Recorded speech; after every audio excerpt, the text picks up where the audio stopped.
Great weekend all the way around. The college football was sensational. A lot of changes going on there. The coaching carousel is in full swing. I mean, it's like one of those carny rides where, they lost control of the thing and it's just going round and round and round and round and round. Okay, everybody get off when you can. No, when you can.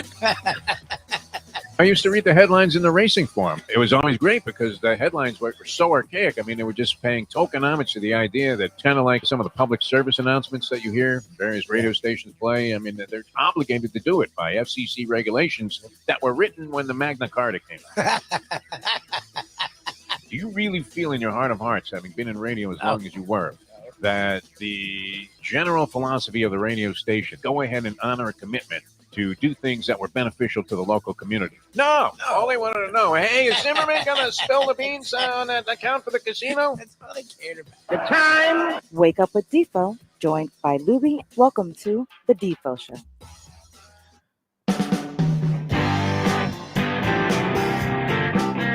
Another beautiful morning here where we originate from on Ion Channel, the Defo Show. Jeff Deforrest, Mike Lubitz here in South Florida. Just going to be an absolutely glorious day, as was yesterday. And if I look a little busted up, do I need a cut man today? Mike Lubitz. Yesterday I had like jaundice on the show, or so it appeared. And today I might, I don't know, is there blood there? You see anything? If you're watching on Ion Channel. So out a little late last night. I can't resist these things. My buddy Al Poliak, who owns a local club here in South Florida called the Funky Biscuit Boca Raton. And on these Tuesday nights, they've been taking advantage of that Taco Tuesday. Who started that? LeBron James? No, Was he the originator of Taco Tuesday? Or did popular? he just picked up on it? Mike Lubitz with me, of course, there. And Lubie, you look fine. You look well rested and ready to go there. So Yes, good to have you on the program. How you feeling? You all right? I'm doing well. How are you doing? Well, let's get back into you because I'm fine. I worked the trivia last night and still was in bed by 10:30. Oh, okay. I don't know that I was out that late, but Taco Tuesday, they have like $5 margaritas and a real good margaritas, not like Nice. some schlepper margarita that you would get if you were going to like a discount Mexican restaurant and they decided to cut the prices in half, and you're thinking there's not much alcohol in here. Hey, Jose, you get a shot on the side? I usually do that, though, when I order a margarita. I don't know about you, Libby, because if I'm going to drink like all that sugar and syrup and all of the stuff that goes in there, I want to get blasted off the first drink. I really do. I want to nurse that thing just a little bit. And, would you like another? Nah, I'm fine. But I think you have to pour in that floater right there on the top, do you not? Yes. And it doesn't have to be any fancy. What happened to tequila, right? Tequila used to just be tequila. Now you got to get some fancy schmancy tequila. Yep. And, you find out later when you get the check, oh, yeah, that was like $80 a shot. What? You just shoot me instead. Although you can't say that. Sorry. I mean, we don't want to be caught up in any kind of political firestorm here by suggesting that anybody take a shot of any kind. I don't even know if you can use the word shot now when you're ordering a drink. Can you?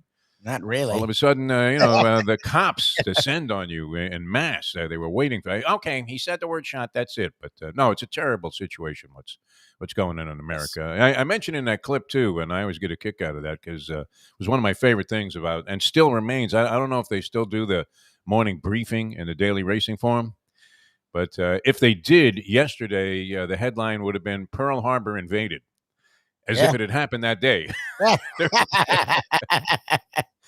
It would have been 80 years behind the actual event, but nonetheless, the Racing Forum would have just caught up with that in terms of their ability to gather and deliver and pass along news. Anyway, good morning, everybody. I hope you guys had a good time. This Taco Tuesday at the Funky Biscuit. Guy named Matt Schofield. You can go to any list of the, I don't know how many deep they have to go, but I saw him. He was number 30 on a list of the top 30 guitar players worldwide.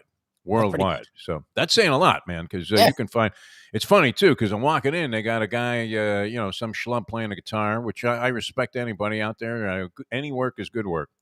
And this guy's playing a guitar, and he was kind of in the same motif as, and it turned out that the guy that was in that scene in Animal House was actually like a great musician at the time, Stephen Bishop. I don't know if you're familiar with Stephen Bishop. Yes. Well, the movie. Yeah, but in Animal House, the guy that's sitting there playing the guitar on the stairs when Belushi comes down and then just like breaks the thing. Yeah. That's actually Stephen Bishop, who was an accomplished Grammy Award-winning musician. What did he have? On and on. Da, da, da, da, da, da, da, da, da, da, da. I don't want to, get people into a bad mood here. My poor impression of Stephen Bishop's song "On and On," which was a great one. Well, and that's a great theme for any talk show host to have in his head. On and on and on and on and on and on. Now, you ever going to shut up about the Mets? I know you're thinking that, people. I know you're thinking that. Sure. Anyway, good to be with you. And so Schofield's playing there last night. This was like the third Tuesday on a freebie. You walk in. I shouldn't give this away, right? People from around the country, it'd be worth flying here, paying the airfare, and waltzing into the show for free in a nice, intimate setting there with a perfect sound system. I mean, absolutely great. You would think that Brad Schiller was running the sound there from Ion Channel. That's how pristine the sound system is there. And three guys, just dynamite. They brought up a guest, a young lady singer who was, wow. I mean, you talk about, big voices. This woman was terrific. And so I saw a great show. And it was one of those deals, too, where you don't want to walk out. Even I usually stay on these weeknights till somewhat into the second set, not too deep into it, like take a little break there when they have the intermission and they come back for the second set. And I figure, okay, I'll stay for 2-3 songs. We couldn't pull the people we were with out of there. They were like, you can't walk out on this. What's the matter with you? Oh, wow. That's how great it was. Yeah. So Tuesday nights, Funky Biscuit, Boca Raton, Florida. If you're in town, make sure you take a shot at that, especially if Matt Schofield, who for some reason is like doing these Tuesday nights on a regular basis. For me to bail out on my tennis match with my son to catch this. That's big.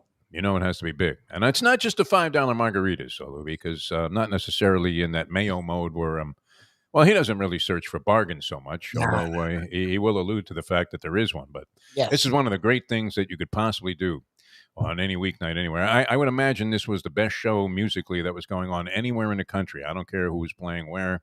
Schofield, just brilliant last night. So tore me up a little bit. It was kind of a quiet night on the sporting scene. Why? Because there's no football going on. Yeah. Wow. The college games won't be starting up again till when? Like the 15th? When does the bowl season actually get underway? Next week? Yeah, sometime next week. All right, because I'm tired of taking Francesco's action, by the way. The guy's killing me. Up another 2 units last week after it looked like he was going to get destroyed on pro football. He comes back and sweeps the last 3 games, including betting against the Buffalo Bills in that game against the Patriots, which in and of itself made some sense because a lot of illusion being created in the National Football League this year. Would you say that that's a fair statement? Parity leads to illusion and delusion. Yep. As you now have delusional fans here in South Florida thinking, hey, wow, we won 5 in a row. How many people do you come across now are convinced that the Miami Dolphins, which it still looms as a possibility, they should, are going to the playoffs? Oh, the playoffs? Playoffs. The fact people are talking playoffs. If you're logical, it feels like they're going to do what they did last year. They'll get to 9-10 wins and be on the outside looking in. And then get destroyed by the Patriots in the last game, who need the game desperately for their own playoff fortunes. And Belichick will never make that mistake again. He will never make that mistake again. Steven Jackson was like 62. Yes. He tanked the game at the end of the season. Sorry, Leslie Visser. She says she doesn't like, she was on our podcast yesterday. Believe Podcast Network, which is called After Hours with Defo and Lubie, which if you don't like these hours, why would you bother, trying to check us out after hours? It's different. It's a little different, but she doesn't like the term tanking. And she referenced the players, which she's absolutely correct on. Now, the players don't go out there and tank games. It doesn't help. I don't care what kind of situation you're in. Who goes out there to deliberately lose? Nobody, really. Not on a professional level, certainly. And I would imagine not even on the high college level. Although, there have been incidents every now and then where a guy was approached by certain members of the mob and, various crime families. And they said, so what if you miss a couple of free throws at the end? You win the game, you don't cover the spread. It's the same thing. It's a win-win. You win, we win. But that's rare. You can't imagine that any player lines up, even under – and what coach is going to instruct his player? Say, listen, just make it look good. Right? And it's not like you're in a scene in Raging Bull there where you got Joe Pesci telling De Niro, at least make it look good. At least make it look good. Make it look good. They know you're taking a dive. The commission's going to suspend your license. But I don't believe that for a second, that any player goes out there to deliberately lose on a professional level. And on top of that, even if you're on a really bad team, you might want to get off that team Yes. So what's wrong with being the best player and standing out while a team is going 1-16 or whatever it would be this year? And all of a sudden on film, you show up like a monster. Of course, NFL, yeah. nothing's guaranteed, as we've seen. You can be making all the money in the world, be great. If you're bad for 5 games in a row, you're done, and now you don't have a job. So no, none of the players can afford to slack. Like, they have to play like it's their last game, and they do. No one questions the players. It's like you brought up with Leslie, the management maybe tanking. Well, I mean, if the front office is sabotaging any chance you have, that was a common theory about almost any team. I guess you can find that same thread, that same parallel, any team that's gone into that particular mode where they're giving you the business that, we're going to have to strip it all down and then build it back up with youth. Youth, as it would be known anywhere else but Brooklyn, but youth. That's right. Yes. And we're often sold that, and it has worked in a couple of circumstances. There's no question. If you look at baseball, it's happened a couple of times. Baseball. Teams, the Houston, who are the powerful teams now? The Houston Astros in the American League, Atlanta Braves in the National League. Those are the two teams that I would imagine if you went to any sports book right now, could type it up online here and immediately find the odds to win the World Series next year. You would find those two teams as the favorites, which is not uncommon because they're the two teams that were in the World Series last year. Atlanta Braves, Houston Astros. But what did they do? Each of those teams lost 100 games. They were dreadful for 3 or 4 years, each of them. They went in. Yeah, they tanked. They tanked. Yeah. And once they got around to the point where things looked like they were starting to fall into place with the foundation that they were building with whatever acquisitions they made during the tanking period or whatever choices they made in going younger and cleaning house, eventually they did add in some pricey players or develop them themselves. Yeah. And they got very good, and they're going to be good for a long time. It appears that way anyway, does it not? I mean, the Astros may be suffering a little bit because they're starting to lose the links in that core that they had, right? Springer left last year. Correa is likely to leave this year. Yep. So they're down to just a couple of pieces that they had in place. But nonetheless, I mean, they had a nice run. And maybe that's all you can hope for. That's why it's so remarkable what Belichick has done with the New England Patriots. Now, the constant there was Tom Brady, and everybody would say, well, you know what would it have been without Tom Brady? Well, we're finding out that when you're very good at what you do and you know how to play the marketplace like Belichick does, that you will find success one way or another. It may not be as everlasting and perpetual as it was for the 20 years with Brady, but you're not going to keep this guy down. That being said, I don't know if you saw Sean McDermott of the Buffalo Bills. Did you watch any of that Monday night game? I heard some of his presser after. That guy, he was on the officials before they kicked off the first ball. He was all over the officials. I mean, and he was just absolutely seeing red the entire game. He was so infuriated with the officials, and he kept going on and on about it. And now he's even more infuriated that everybody's saying that Belichick is a genius and outsmarted Sean McDermott and the Buffalo Bills. Okay, is his complaint? Did he say they were holding on every play? Like, is that because he just said, "Don't give Belichick all his credit." He was even pissed that Belichick was getting all this high praise for the. They were just running it. They literally ran it 40-something times. What defense can't? You know the run's coming in 2021. And you're a defensive guy, McDermott, and you can't stop the run? Like, that was a joke. Yeah. They only scored 14, but they moved the ball consistently the entire night. Only running. Yes. Through 3 passes in the entire game. Yeah, like, come on. The first one that was, and for a long time, Mac Jones was 1 for 1 into like the fourth quarter. Yes. I don't know what propelled them or possessed them to throw a couple of passes later on in the ballgame. I guess when they started stacking all 11 guys on the line of scrimmage, then finally Belichick said, well, let me take a shot here and see what happens. You would have thought he could have mixed it up a little bit more, but he had no reason to because Sean McDermott, who's complaining that Belichick is no genius, couldn't stop the simplest play that was drawn up that everybody knows from watching NFL films. I want a seal over here and a seal over here. We're going to run the ball right through the middle. Like you heard Lombardi. It was Vince.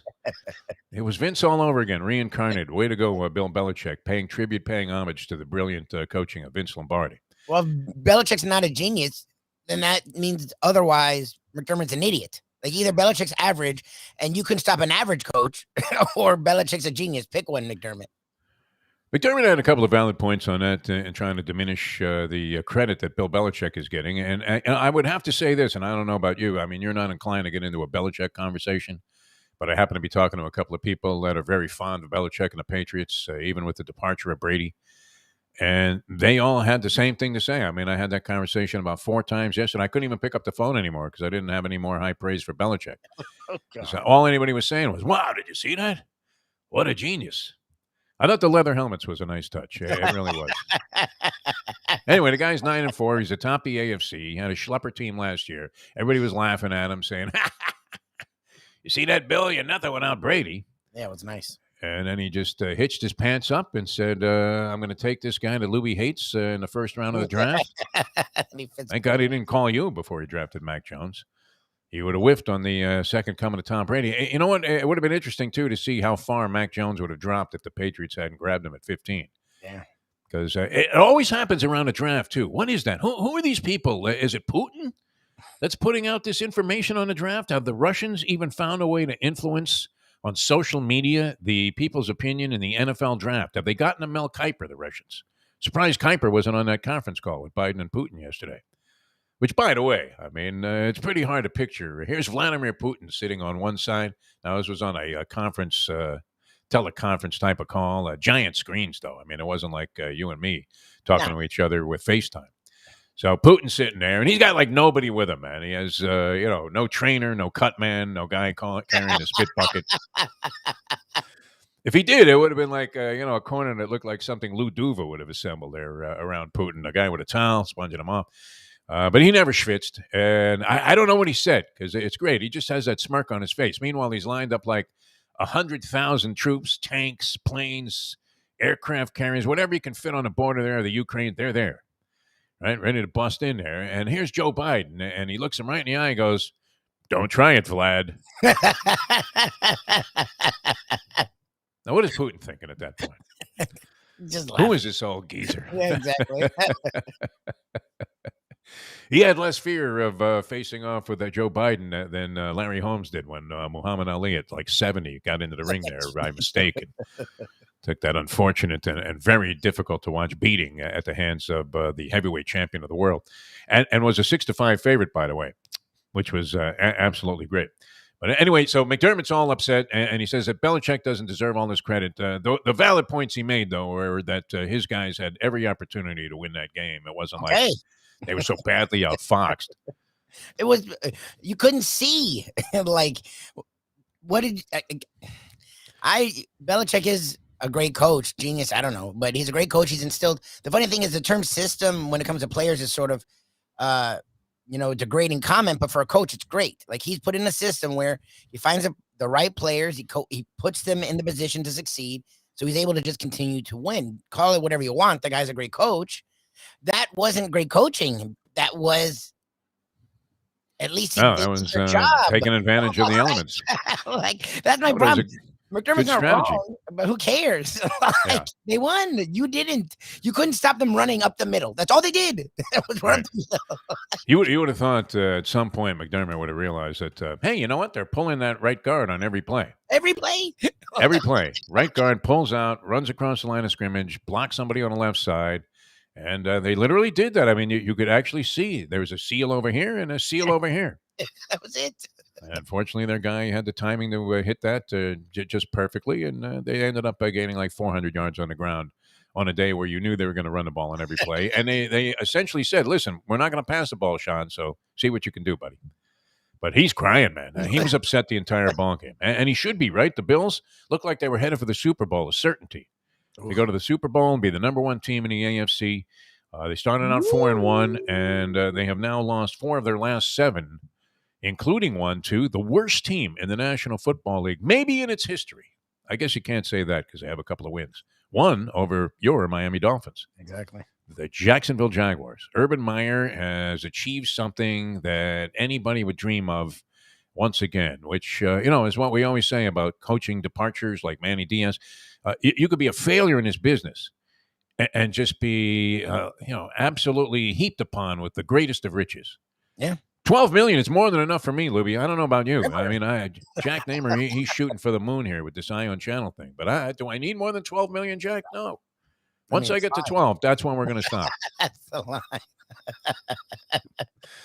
I might have a much better chance of hitting the finish line I'll wait for it. while fighting unattached than I do of, Well, no, but I think we could do the 12 million. That's possible. But nonetheless, I will stop. I don't need it, right? I mean, why even coach again? Why subject yourself to this? Because I love it. And it's all about the kids. And he's like in his 40s. Like, the dude's not quitting now. I don't know. Did he do a terrible job here? I'm not sure. Look, they won 5 of the last seem 6. to be.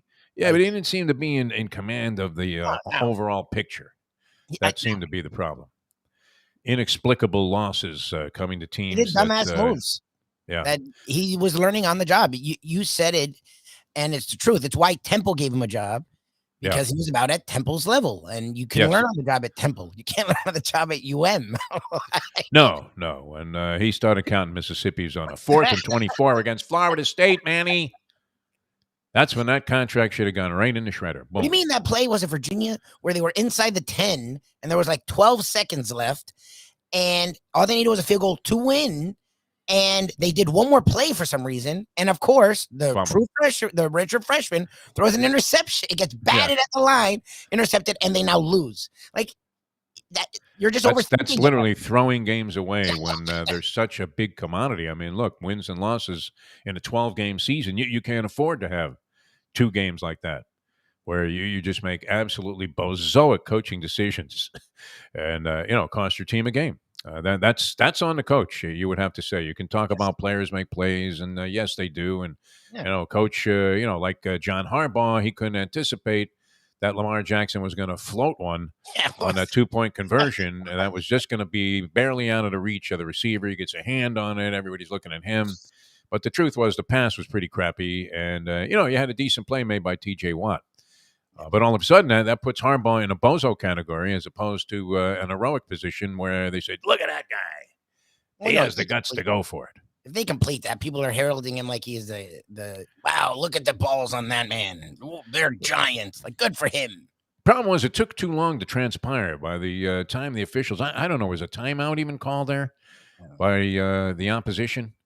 Because Pittsburgh was playing the Baltimore Ravens on the Monday night game. Did he call a timeout before they ran a 2-point conversion? Because it seemed to take an inordinate amount of time for the play to actually transpire. And by the time it did, you thought, because everybody was building on the theme that, you had all the momentum. And if you're in a hurry-up offense and all of a sudden you're going for it on like a 4th and 1 and you have all the momentum going your way and all you need to do is make a first down, yeah, that theory applies, especially if you line right up and make the play. But if it takes like an hour for the play, okay, Joe, cut to some commercials. No, we got to get more spots in. This game's going too quickly. They're running the ball all night.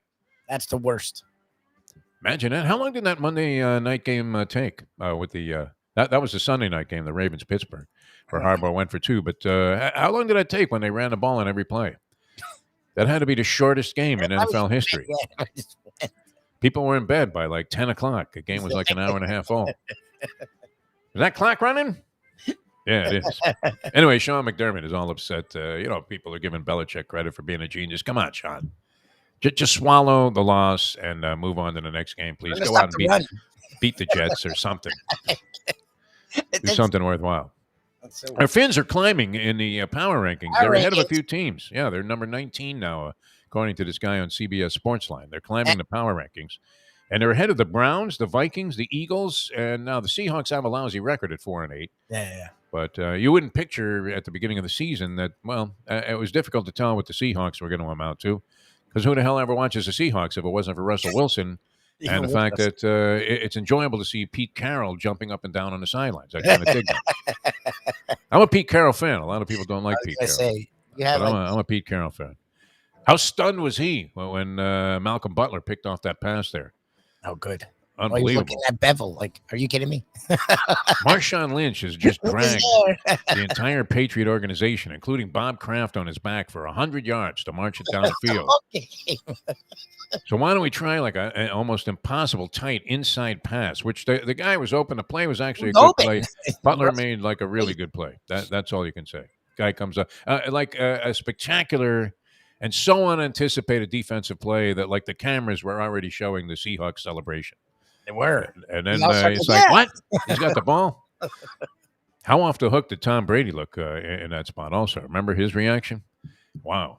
Yeah, And he thought it was dumb. gifted a Super Bowl there by, in many people's opinion, Pete Carroll for a bad coaching decision. You would have to say that was probably a pretty bad one under the circumstances. Yes. When you had, yeah, I mean, Lynch was unstoppable. I don't know. It was like he had like a foreign object in his trunks or something, and he was using it, to gain extra yards in that game. And he just run the ball like right through the Patriots defense, shredding them. Yes. And, he all of a sudden is out of the picture there, and you make a bonehead play, and that's it. Lose the ball game. So Sean McDermott, he should shut up. That's It's not always on coaches. Like I admit it, but it's on coaches sometimes. How effective is this diplomatic boycott of the Winter Olympics going to be in Beijing, Lubie? I mean, how impactful is that? I mean, if we're not there, it's a big deal. But the athletes are going. It's just the diplomats that aren't going. It's kind of like shutting out the people on the Orange Bowl committee from going to, witness some end of the regular season game. I remember, Tony's going to join us later on. They're flying his cat all over the world. Yeah. To see what? Like, did he need to scout the Cincinnati game against Houston to see if Cincinnati was worthy of coming to the Orange Bowl? They were coming here no matter what, if they fell into the right spot, right? You were going to have the 2 versus 3 game here at the Orange Bowl. So what's there to scout? Well, and I have a bone to pick with him because we were pretty, and we're not usually incessant. We were consistent last week in trying to get him to say something about what the hell is going on with Miami, and he said nothing. Like, there's no way he didn't know what was going on the whole time, and he said nothing. Yeah, I get it; he has to be quiet. Poor reporting, man. I mean, that's Chris Cuomo time. I don't know if it's grounds for dismissal here. I think he could have given us, a little bit of, off the record, let us, giving us something. He could have said, you know what? It wouldn't be impossible for me to envision there being a change. Yeah. Anything. He said nothing. Now, what would he have been saying if he said that? He would have been saying what every sportscaster says, nothing. I have no idea what's going on. But we can then claim we broke news, which is what everyone does. Tony knew it was happening.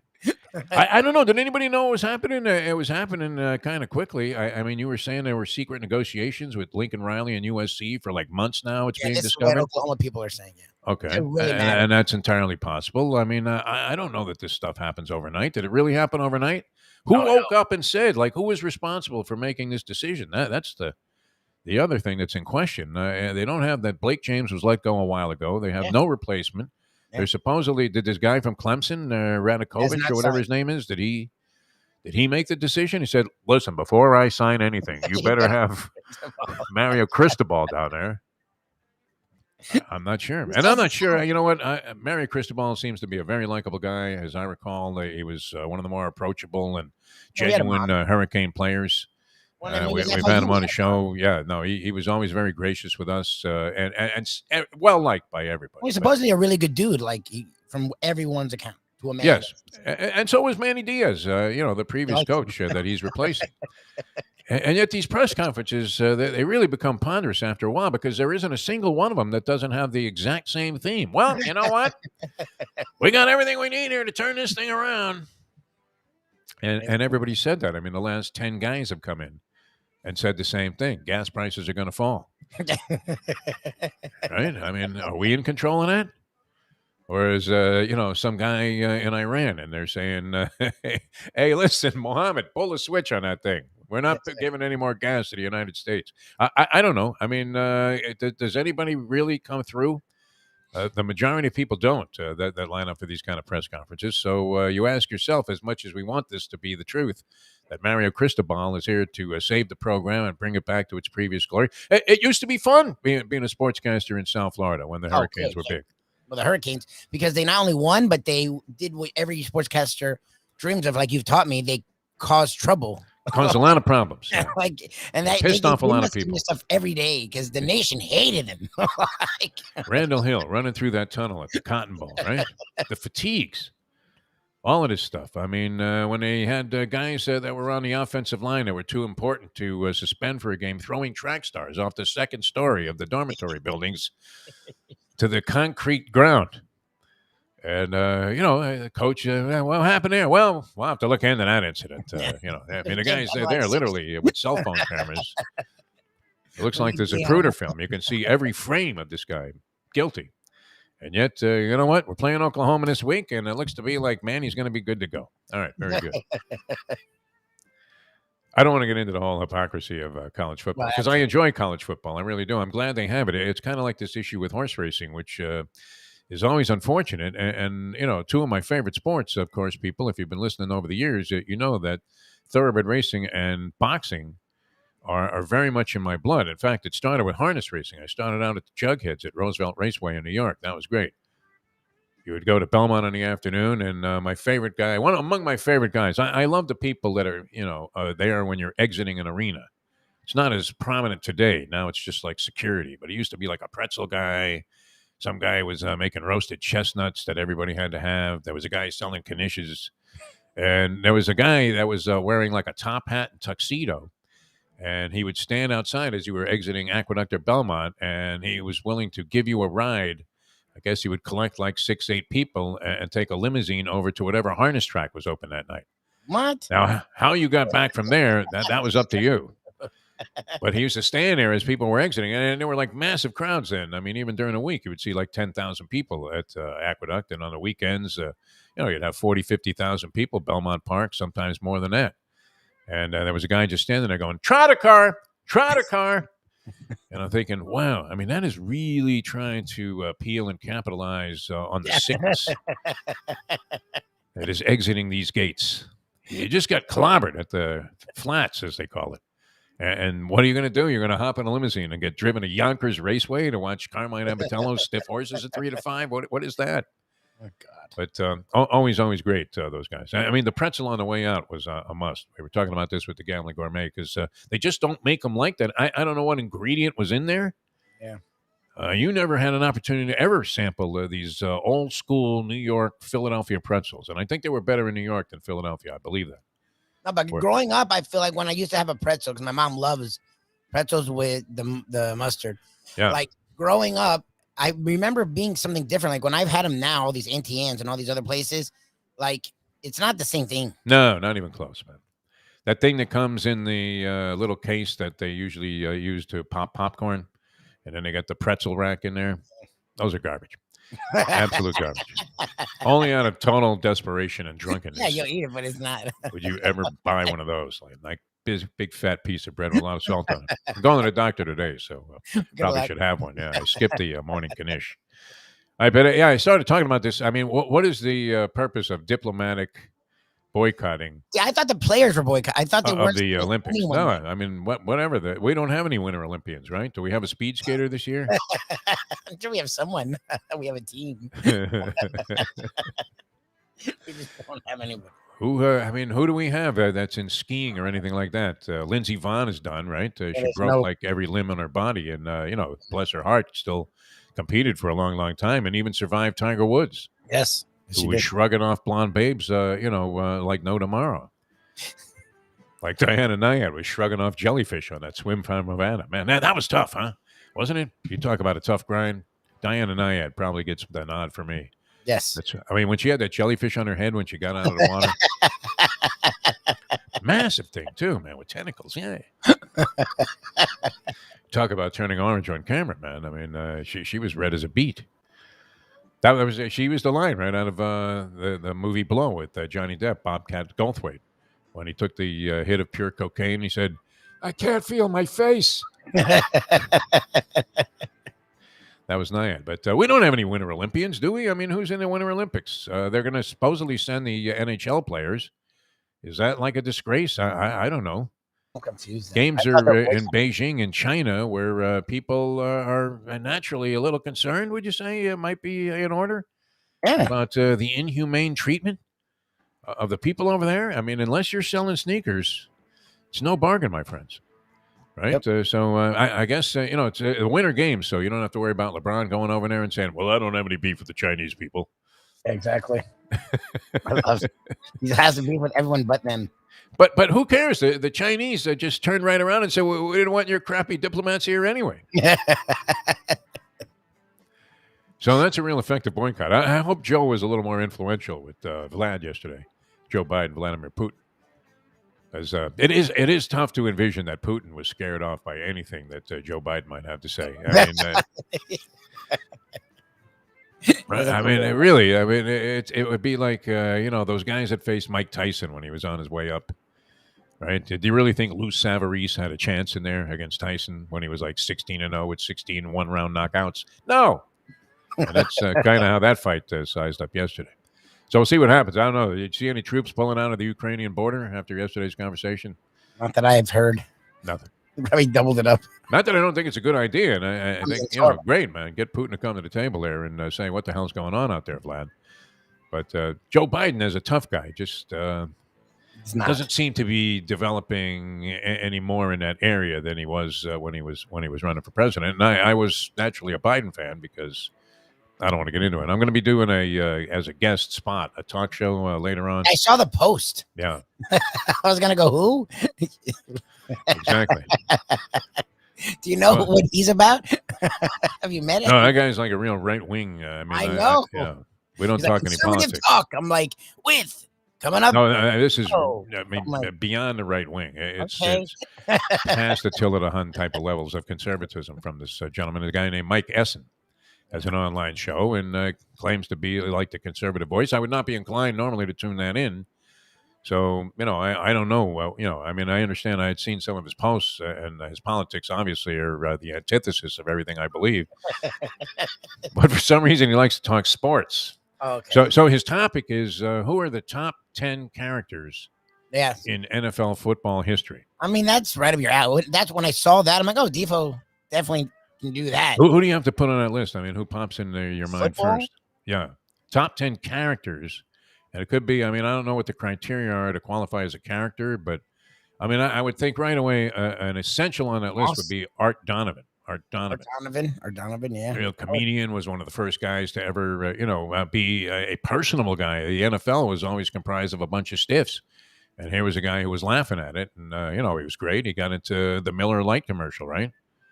Well, even though, and that was a real fallacy. You talk about these actors portraying the actual people, and none of these guys are real, and they don't use the product. But he was a Schlitz drinker, Art Donovan.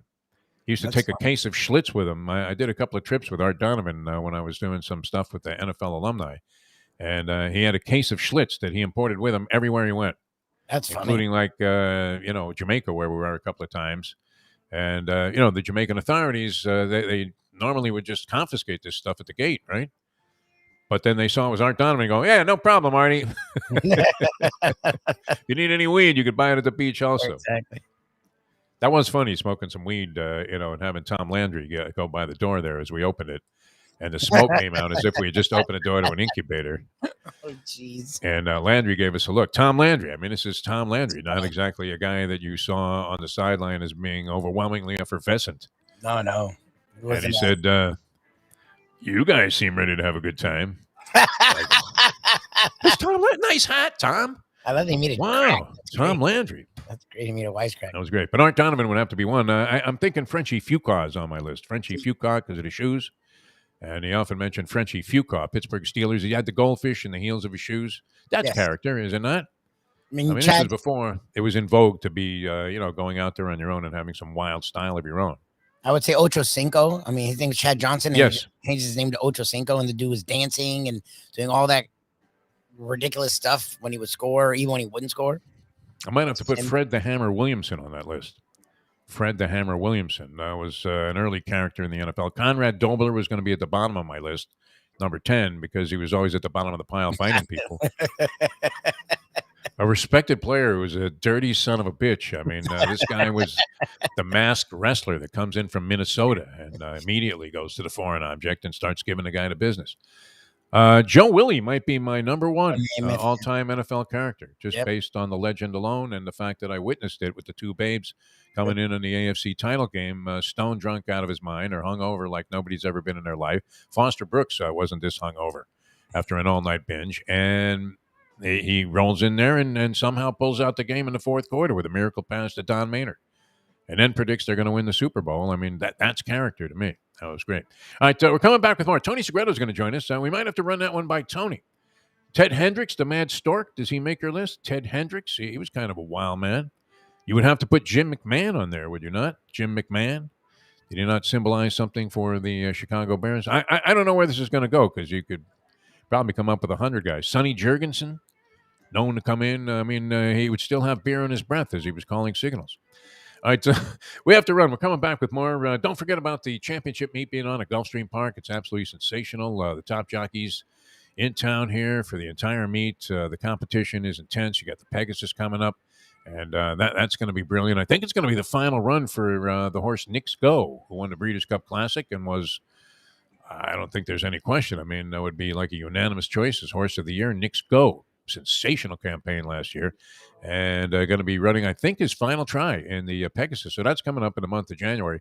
A lot of great stakes activity at Gulfstream Park. The casinos are really doing very, very well since they remodeled the downstairs casino, an entirely different look, and looks like you're walking in any room in Las Vegas. Fantastic. They do a great job there. You have the Village of Gulfstream Park, all kinds of dining, entertainment opportunities. They're putting on concerts and great things going on, and a very, very generous campaign, rewards campaign that they have going for anybody with a player's card in the casinos. Of course, they have the simulcasting going 7 days, 7 nights a week, and live racing for the championship meet, all happening at Gulfstream Park. All right, we're coming back with more tomorrow, the Hialeah Park Trivia Challenge. And then on Friday, we'll have the Deal Volkswagen Degenerate Friday with our handicappers, the Professor and Mark Lawrence, and, of course, Jersey Kyle and the Gambling Gourmet. And that's coming to you also brought to you by Gulfstream Park on Friday here on Ion Channel. I'm Jeff Deforrest. He's Mike Lubitz. Tony Segreto goes old school. Yes, that is brought to you by Texas Roadhouse Restaurants. I believe we're going to talk to. He always makes me hungry when he comes on the show. Ed Garcia, the regional manager for Texas Roadhouse.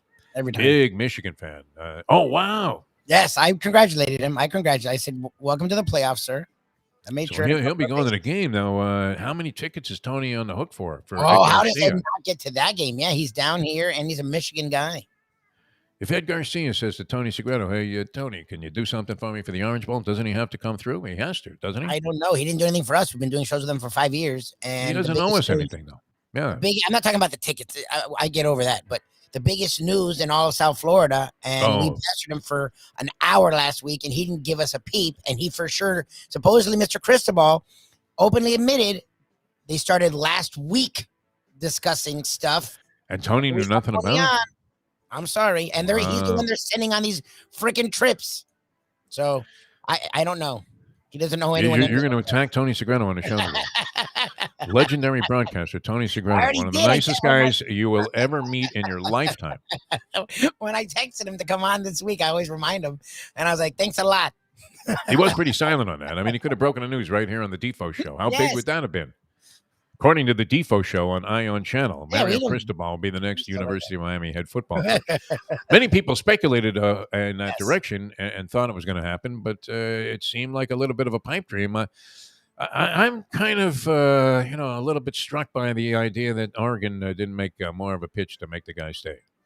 Supposedly, they had an offer out there, but when I've said, but in negotiations, they didn't seem to care, though. And counter offers, no one's told me they countered with anything. So yeah, they countered with this. They showed him a picture of Chip Kelly. Yeah, look what's happened. Said this guy brought us a title. You didn't do squat here, Mario. They didn't win. You want what? You want another $8 million a year just because those fools in Miami are willing to pay you? Look where they've been for the last 2 decades. Nowhere. I don't know. I want to believe. I really do. I want to be optimistic. He's better. He's the best hire they've made. So, I mean, he'll make you win better. We just don't know how good.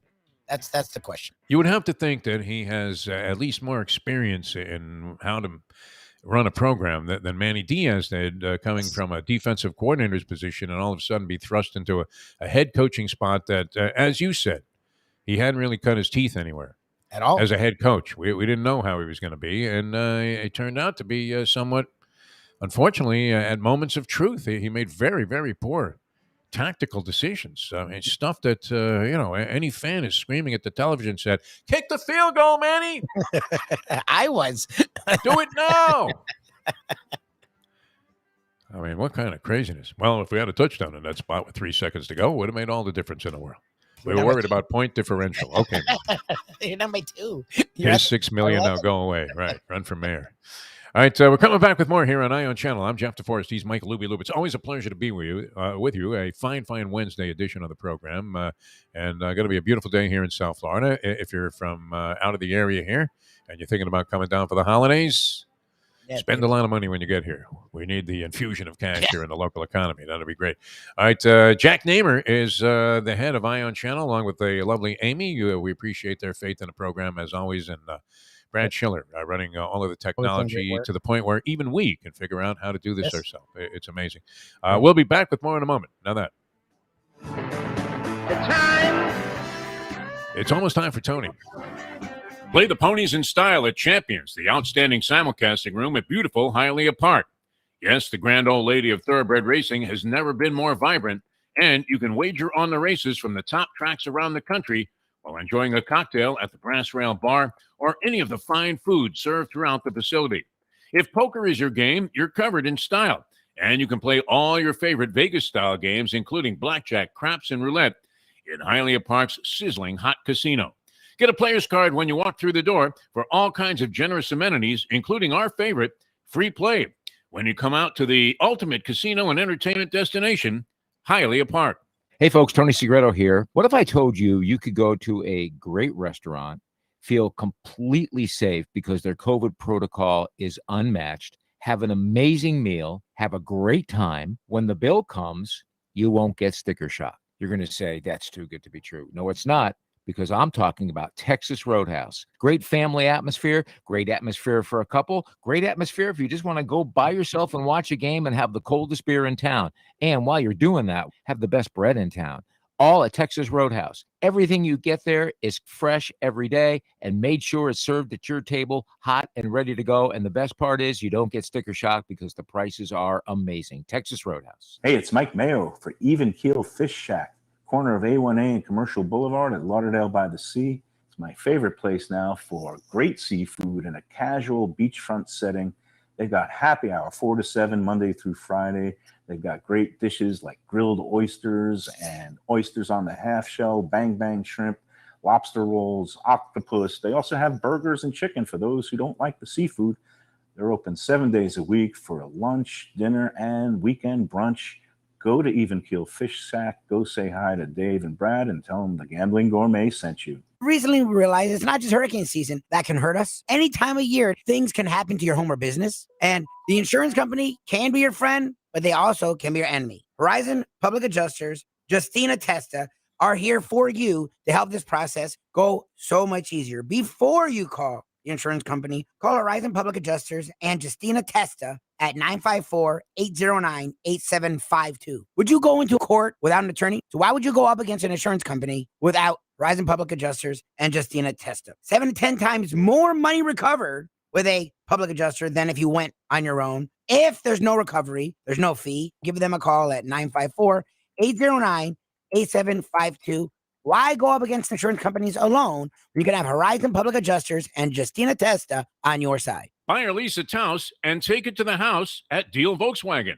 Anna and her team make your next VW purchase or lease so easy with new inventory rolling in daily and the biggest selection of certified pre-owned vehicles in the business.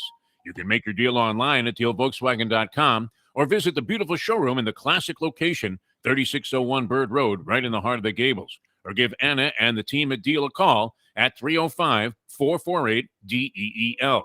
Jettas, Passats, Tiguans, Atlas models, and the hottest vehicle in the industry, the new Taos, all at unbeatable prices and all ready to roll off the showroom floor at the #1 Volkswagen dealership around, Deal Volkswagen. The Atlanta Falcons organization is always, it seems like, in some form of upheaval, is it not? Oh, yeah. So they come in here a disheveled mess, and here's Greer with what should be a very polished team 3 years after a tank job, loaded with all kinds of great new talent, and sparked by a fresh young quarterback who they had targeted all along to be the guy that was going to guide their fortunes. And I literally thought Deshaun Watson was going to start the fourth quarter. Right? Chris Greer's on the phone the entire first half. Hey, we'll take him. No, I don't care. Tell us a lawyer to call me. Tell his lawyer to call me. A disaster. The best way to kick off your day is with Defo plus Lubie. We now return to the Defo Show. Getting a little bit of an assist here on this list. I'm going to have to go through later on today as a guest on a guy's show, a conservative talk show host. I think this guy's like radical conservative. Like he thinks, that the real far right wing is too liberal, and is just giving money away, and that government should, of course, go in another direction entirely. But top 10 characters all time NFL football. And who know better than the lovely and talented Leslie Visser in the NFL Hall of Fame? Has a few. Mark Gastineau, would you put him in there? That's a good one. Brian Bosworth, the Boz. Oz. Yeah, that's great. See, unfortunately, his play didn't live He up or wasn't good measure for up to long. him. Yeah. Being a guy that what would be What known do you do with as a T.O.? character. Is T.O. Like, does it always have to be positive? Like they're fun? Like, can it just be that they're sort of a jerk? Like, because T.O. was a character. It wasn't all positive. He was a little bit annoying, but he was a character. He was actually a legendary character. He did some really weird stuff. No doubt about it. Yeah. And, I know Choshenko, I think you would have to put on there as one of the characters of all time. John Riggins, though. How about John Riggins? Riggins. Nice. As a character. Sonny Jurgensen showing up drunk for these ball games, though. I mean, that's legendary stuff. Joe Camp was going to be another guy, although he wasn't really that exciting of a quarterback to watch because he threw the ball and it was like, completely. It looked like the ball was, from another sport. It just was ridiculous. It waffled like a highlight ball when they come off the wall there with that crazy spin. Wow, wow, wow, wow, wow, wow, wow, wow. All right, welcome back to the show. Good to have you with us. Tony Segreto Lubie's going to hold his feet to the fire and make him accountable. I just like giving him a hard time. This whole University of Miami thing. But down here in South Florida, and we don't mention other shows, but there was a show that's now national and Billy Corbin yesterday mentioned him, and good for them. He was out in front of it, but he had sources, right? What's a better source than someone on the board, that they're sending around the country? I don't care who his source is. He's not better than a board member who's been on our show for 5 years. That's all I'm saying. I don't know if he's going to want to come on under these circumstances here. I mean, it's usually pretty friendly chatter with Tony. Hey, what do you think about the college football playoff system? It's like he's a reporter and responsible and all that stuff. Yes. I just love all these other shows are getting info from people who don't give a damn. I'm like, why can't we have someone like that? We could have broken news right here in the show. That would have been a first. He has too much ethics and morals. God forbid. Maybe you didn't want to jinx it, by making an announcement on this show. And then, of course, it would get out. Yeah. The Defo show is predicting that Mario Cristobal, they have this on good inside source information, that Mario Cristobal is going to be the next coach of the University of Miami. It would have been worth taking a shot in today's journalism and with the journalistic standards being at 0.0. Exactly. It would have been worth taking a shot saying that you knew that. And then just denying that you ever said that, even though it was recorded on tape, you can see it on video. Like you just take the approach that most reporters do today. There are obviously exceptions to that, guys that still have some kind of reporting integrity, but or journalistic integrity. If those two things make any sense anymore, and I'm a proud member. I was offended during the whole Trump administration, the accusations, the assertions that the press is out to sabotage the world. I don't believe that for a second. I mean, there may be people that are, have no ethics whatsoever. That's possible. That would just proliferate any number of lies. But we've seen that, also is very prominent today with regard to almost anything that people are talking about, which is unfortunate. But it would have been easy to just go ahead and predict that. And it seemed like a possibility. Although a very remote possibility in some ways, did it not? Because the Diaz thing, that was always a big concern University of Miami fans had, that, where's the money going to come from? Yeah. That would be my question to Tony Segreto. Where the hell, who is making these calls? And how much money does he or she have? Or it is, say anything. Is it a collection of people that are just tired of all of the excuses and the losing that goes on? It shows you how important this is, though, to people. You can only have a handful of elite teams like that, and look how strong the desire is. What lengths, what extremes, universities and institutions of higher learning will go to be among those handful of teams that every year gets almost automatic consideration for the college football playoff. How much money is at stake there, Lubie, when they stage those two semifinal games? I mean, I don't know. Alabama, Cincinnati, that's probably half the reason. You think the television network executives were calling the committee every day, find a way to get rid of the Bearcats. I don't care if they never lose. For sure. Get them out of there. Alabama, Cincinnati doesn't have a whole lot of sex appeal in the Cotton Bowl, does it? I mean, do you really? Unless, as we like to say, you enjoy watching the clubbing of seals, which you would Unless think that this Cincinnati would does have to be. something. Like if Cincinnati does like a Boise State versus Oklahoma, where because I remember starting to watch that game years ago, and this game matters more to playoff, but that was a bowl game, and you thought it was a BCS kind of a New Year's bowl. So you're like, I had it on with a buddy because we're like, yeah, whatever. And halfway through, it's like, oh my God, is this Boise State team gonna be in this game? And then at the end, they had like 4 different plays that I had never seen done. They pulled the Statue of Liberty out. They pulled like the guys proposing. It was like the craziest ending to a game. Yeah. So that's like if Cincinnati's in it, it'll be freaking cool. No, it won't be cool. If Cincinnati's in it, I want them to win it. And nobody will be rooting harder for Cincinnati. I love the Horatio Alger story. Well, that's the thing. I really do. I mean, how many times have we started from scratch, Lubie? Oh, duh. Gets old after a while, as I get old. But no, who would be rooting more against Alabama than me with Cincinnati thinking, hey, prove that you were for real. Do it for UCF. And all the others that have gone before you that tried to lay claim that they were worthy. And got stiffed by this committee that operates under parameters that nobody actually knows what the guidelines or the criteria are, except to make sure that the television networks are satisfied. Yeah, the SEC at least has one team.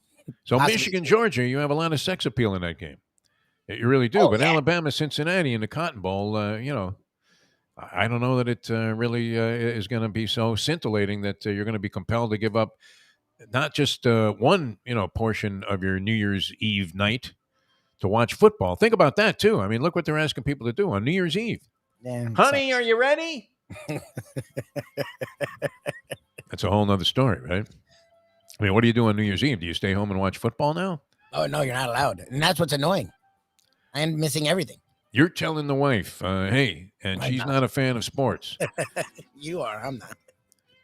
Yeah, but I couldn't tell the Mustang that on New Year's Eve I'm going to sit in front of a television set and watch a football game. Could I? I mean, what kind of approach is that to what's supposed to be a festive evening? Although I really don't like going out anymore. I just don't. Well, New Year's, I never liked it. It sucks on New Year's. It's a pain. Oh, the party has to be at my house, and that's it. You guys come here. All right, Tony Segreto going to join us here in just a few minutes. It's always great having Tony on. We call it Old School. It's brought to you by Texas Roadhouse Restaurants and the great people at Catholic Health Services. So 2 fine organizations back at Tony here on our Ion Channel version of the Defo Show, which I'm really starting to dig this thing, Lubie. I don't know about you. It's almost a couple of months now, and I really. I'm not just starting; it's been from the beginning. But I'm talking about like even getting to the point where we're starting to find that Belichickian groove, right? There you go. Where we've moved to like 9-4 after. So there was a shaky start to that 2021 campaign for the Defo Show. No, we got off the mark pretty quickly here. I really I applaud the people there at Ion Channel for their efforts and making this thing happen. And it's great to be with you. It's going to be great bringing Tony on. That's happening in just a couple of minutes here on Ion Channel. Don't forget about our people at Hialeah Park, though. Man, oh, man, oh, man, oh, man, oh, man.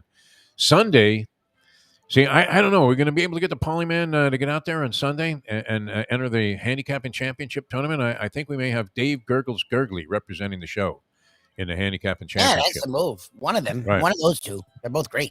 And there's nothing wrong with a bunch of guys getting together and like staking somebody. Yeah, why not? And, it's a $500 entry fee, which, you could get eaten up like that one day at the track and have no chance to cash in for millions, courtesy of Frank Fiore and the people at Hialeah Park's brilliance and dedication to the thoroughbred game, which, they were staging just brilliant performances there for years and years and years, and still happening, man. It's the same good vibe when you go to the Champion simulcasting room. You're going to love that. I absolutely love going there and punching away. The championship tournament, the handicapping tournament, is coming up on Sunday, December 12th. Still a chance to get in there and enter. It's $500 entry fee. $300 is your live bankroll. Whoever comes out with the most money, they're going to get the prize pool, top prize there, which is several dimes, and then also free passage for two to Las Vegas and an entry into the $10,000 buy-in National Handicapping Championship, where the top prize, Lubie, is somewhere between $800,000 and $1 million, depending on how many people actually enter there overall. But it's a fantastic event and a great couple of days of racing if you're a racing fan. And they have not one but 2 entries into the NHC. I don't know how Frankie pulled this off. This is managerial genius over there on the people of Hialeah Park's behalf, because wow, did they do a great job. They get 2 seats available for the NHC, so well worth your time to get down there, and a great place. You're going to be going to the races anyway. Why not take a shot at glory in the Handicapping Championship taking place at Hialeah Park, Hialeah Park. They'll have Gulfstream races on the card that you can bet at Hialeah Park, the Champion Simulcasting Room, and you get in for $500. The entry form is right online at HialeahPark.com. All right, we're coming back with Tony Segreto in a moment. Going old school, Catholic Health Services involved there, and also Texas Roadhouse Restaurants. I'm Jeff Deforrest. He's Mike Lubitz. And back in a moment on Ion Channel. Just Google the Defo Show. You can find us. Tell your friends. Back in a moment. Now that. The time. It's 8:01. Hey there, it's Mike Mayo. Do you like steaks? Do you like seafood? Do you like classic old Florida charm? You could get that all and more at Tropical Acres Steakhouse and Butcher Shop. It's at 2500 Griffin Road in Dania, just west of 95. The Studiali family, they've been running the place a long time. It's been there more than 70 years. And it is now a place you can get early bird specials along with steaks to take home and throw on the grill yourself at the Butcher Shop. That's open 10 a.m. to 10 p.m. every day. It's open for dinner every night starting at 4:30, but they are closed on Sundays. Go to Tropical Acres. It's a place to go for a great meal, great people, good value. Tropical Acres. The championship meet is right around the corner at Gulfstream Park. The only place for live racing, Gulfstream's action has never been hotter. Whether it's on the track, in the casino, or part of the dining and entertainment offered at the Village of Gulfstream Park. Currently running Thursday through Sunday, Gulfstream's racing package is the best in the country, with all the top horses and people in the game pointing towards another tremendous winter season. Check out the remodeled first floor casino, open 7 days and nights a week, along with the many special events and concerts happening at Gulfstream Park. You can place your wagers from anywhere at firstbet.com. Check the calendar of events at GulfstreamPark.com. Destination Sport Miami is here to revolutionize the sports landscape in South Florida. The largest indoor multifaceted sports complex in North America is on the way, with distinguished leaders of its various sports programs and unparalleled access to the finest indoor training fields and facilities. Destination Sport Miami will set South Florida apart as the destination of choice for elite athletic training and development, and for its dedication to youth programs and sports on all levels. A phenomenal concept and a powerful undertaking, Destination Sport Miami will also be an important commodity in the sports business community as well. Destination Sport Miami, its time has come. These days, we're all looking for comfort anywhere we can find it. Thank goodness for Landlubbers Raw Bar and Grill in the Plantation location, because they are making sure you are as comfortable as possible. First of all, they're not only open for delivery and pickup. All you have to do is go to landlubbersbarandgrill.com for both pickup and free delivery. Their hours have changed a little bit. Monday through Thursday from 3:30 to 10, and Friday, Saturday, and Sunday from 11:30 to 10. You're going to have the best wings in the world. You're going to have a great burger. You're going to have their amazing soups. Again, Landlubbers Raw Bar and Grill. It's nice and easy. Just go to landlubbersbarandgrill.com for both your pickup and free delivery. Thank goodness for Landlubbers for making you always feel right at home. Since day one of old school, we've had Catholic Health Services be part of our family. They are recognized as the quintessential rehab facility in the Southeast for strokes, but it goes well beyond strokes, because Catholic Health Services is in the community of South Florida to help the community stay healthy. And if they're not healthy, get them healthy and get them back on their feet quicker than they could have ever expected. They do it every single day. It's step and repeat, 24/7. Catholic Health Services. Hire Lisa Taus and take it to the house at Deal Volkswagen. Anna and her team make your next VW purchase or lease so easy, with new inventory rolling in daily and the biggest selection of certified pre-owned vehicles in the business. You can make your deal online at dealvolkswagen.com or visit the beautiful showroom in the classic location, 3601 Bird Road, right in the heart of the Gables. Or give Anna and the team at Deal a call at 305-448-DEEL. Jettas, Passats, Tiguans, Atlas models, and the hottest vehicle in the industry, the new Taos, all at unbeatable prices and all ready to roll off the showroom floor at the #1 Volkswagen dealership around, Deal Volkswagen. What we gonna do right here is go back, way back into time. We are now kicking it old school with the one and only Tony Segreto, brought to you by Catholic Health Services and Texas Roadhouse. Tell me, doctor, where are we going this time?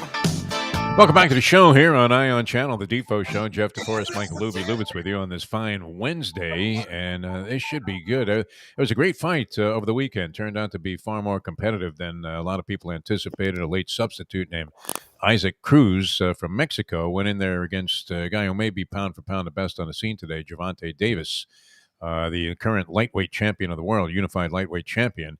And they went at it for 12 rounds, and it was competitive all the way throughout. They were both throwing bombs right there in the final seconds of round number 12. And that could be where this next segment goes. Yeah, I heard all about this. I heard well, all about it's going to get ugly here. We want to introduce to you Tony Segreto.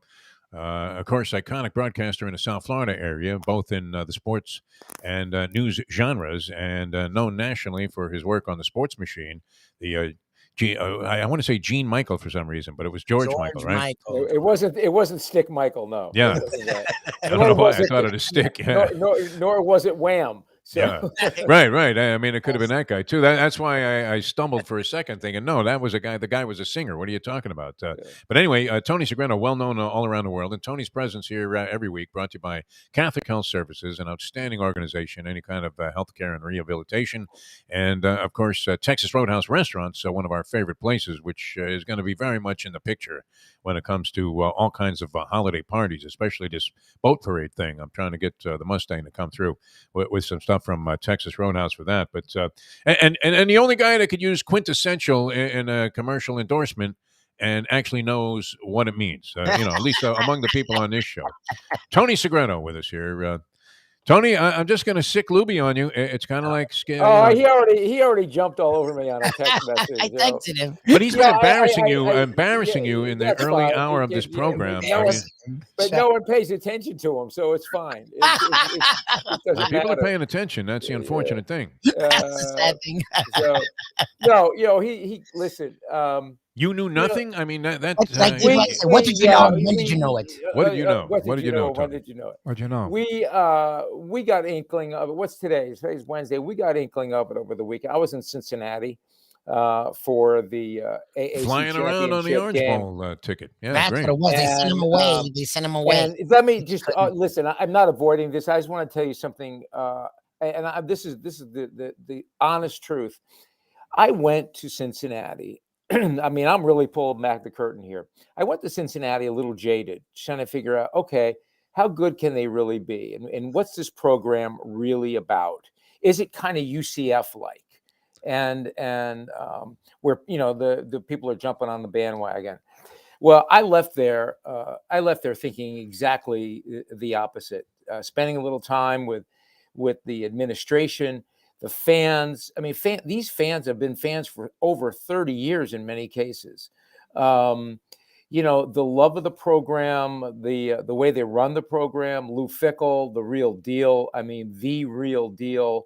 I'm happy they're in it. The scene was remarkable for those of you. I don't know if you guys watched the game or watched the end of the game.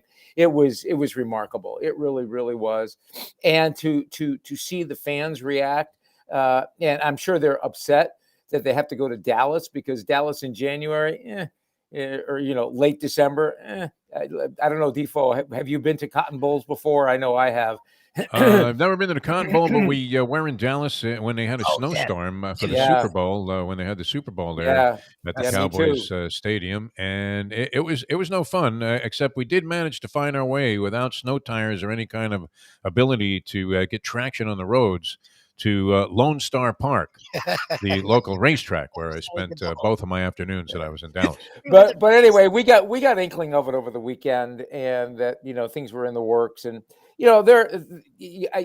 shame on me for not calling you. It was one of those things where I said, are they going to want to hear from me? Special, man. Jack Namer, Jack, he would have immediately called all the people from Ion Channel and said, we have breaking news. Breaking news. Would have broken it on Saturday morning. Yes. Yeah. All I can tell you is I think that what we have found is that schools are really becoming bold. What Miami has done now is literally unprecedented in terms of the dollars spent and going out. Change is never easy. Manny Diaz was a great guy, and wonderful man. Worked his tail off. Players loved him. Unfortunately, it just didn't work out. and all in now on Mario, all in. I mean, especially with what they're spending and what they're doing. And I love the fact that they're kind of bringing old and new together. I think he's going to bring, some old school, real old school, the toughness that Miami had back in the 80s. I mean, all of these things that I'm sure we've heard from and heard about. But I'm excited for Miami. I'm excited for Miami's, for all of us as fans and alum. And I think it's going to be fabulous. I really do. And Lubie, forgive me for I have sinned. And you could, hold me to it. But yeah, it's one of those things where, part of me was like held to, deep confidence. And I still adhere to that. Okay, let me ask you, because that's actually the thing to me, where I was one of those people. I never felt bad for Manny. He got paid to do a job. It's his job to do it to the end, whatever's out there. And he got a nice buyout. So I never felt bad for Manny, but I was one of the people that said I felt sort of like it was mishandled, in the sense that supposedly Lincoln Riley was in talks with USC for months now, we found out, and no one knew a thing. So I give you credit for being ethical and not spilling the beans, but someone was. Like, I don't understand how it got out. Like, it was out before we talked to you last week. Like, it was. Oh, it was. Listen, there's always somebody who's, has the tongue that wags. There's always somebody in the inner circle somewhere along the line. There's always that mold. There's always that, go back to Watergate. There's always that deep throat, who's going to give the information. And I think that we misinterpret in many cases. I don't know if there is. You have to remember the reporting on what we hear. Again, I think some of the people that we read are pretty spot on, and some we don't know that well. And there's always another side to the story. I'm not sure there's ever a good way. How Brian Kelly handled it was absolutely horrendous. They're going to come out on the other side looking a lot better and being a lot happier now that this thing is done. The way Lincoln handled it, I thought Miami handled it about, unfortunately, it was out there long enough where it was tough for not just Manny, but for Manny's family. And that's just part of it. Regrettably, that's part of it. Brian Kelly all of a sudden picked up a Cajun accent too, if you notice. How ridiculous is that? Yeah. All of a sudden his last name is Thibodeau. Yeah. Ridiculous is that, But listen, I give Miami's administration, the people who led this search, I give them a whole lot of credit. They said we're either all in or we're not. And they are all, they jumped in that pool without even testing the water. They're like in, and they're in this deep. And I think we're in for quite a ride. I really do. I think that Mario's happy to be home. I know he's happy to be home. I think he's gonna, be able to bring the old and the new together with tradition, yet currency. And I'm excited to see what happens. I really am. All right, here's a bigger question for me. Ask the question, please, Defo. No, this is something that remains a giant mystery, and it's not like many people aren't asking the same question. All right, so either Nevin Shapiro got sprung from jail, or maybe Luther Campbell got some royalties that were lost, that he got screwed by the record company on Me So Horny. Where is this money coming from, and who is making the call? They don't have anybody in a position that would normally. The president of the university didn't come out there and go, well, you know what? We're going to get that Cristobal cat. Who's making the call? Donna Shalala? Where did the money come from, and who is making the call? Tony Segreto. All I can tell you is that we have very successful and very philanthropic donors, and there are ways to find the money. Was it you? There just are. Is it your money, Tony? It was my money, all my money. It's all my money. Segreto's pulling the strings. We have him on the show here. My God. I pulled the $17 million to buy Manny out, to buy Mario out, and then I gave the other $80 million for the contract. Beautiful. Yeah. Are you behind the stadium also? The one they're going to mow down the high school? Coral Gables High School, yeah. I'm funding that. And I'm actually the silent partner for Jack Namer. I'm funding this show. That makes sense. Well, somebody has to eventually. No, that's going to be our many fine sponsors. Of course, we're very grateful for. When you need to find the money, you find the money. Come on, Tony. That's a weird answer for University of Miami. For years they've been saying the same thing. Now, all of a I sudden, there's think- nobody in the athletic I department, think and, there was. they got the dough. I mean, it's I a think little strange. I think that sometimes you need that that epiphany. Sometimes you need that jar.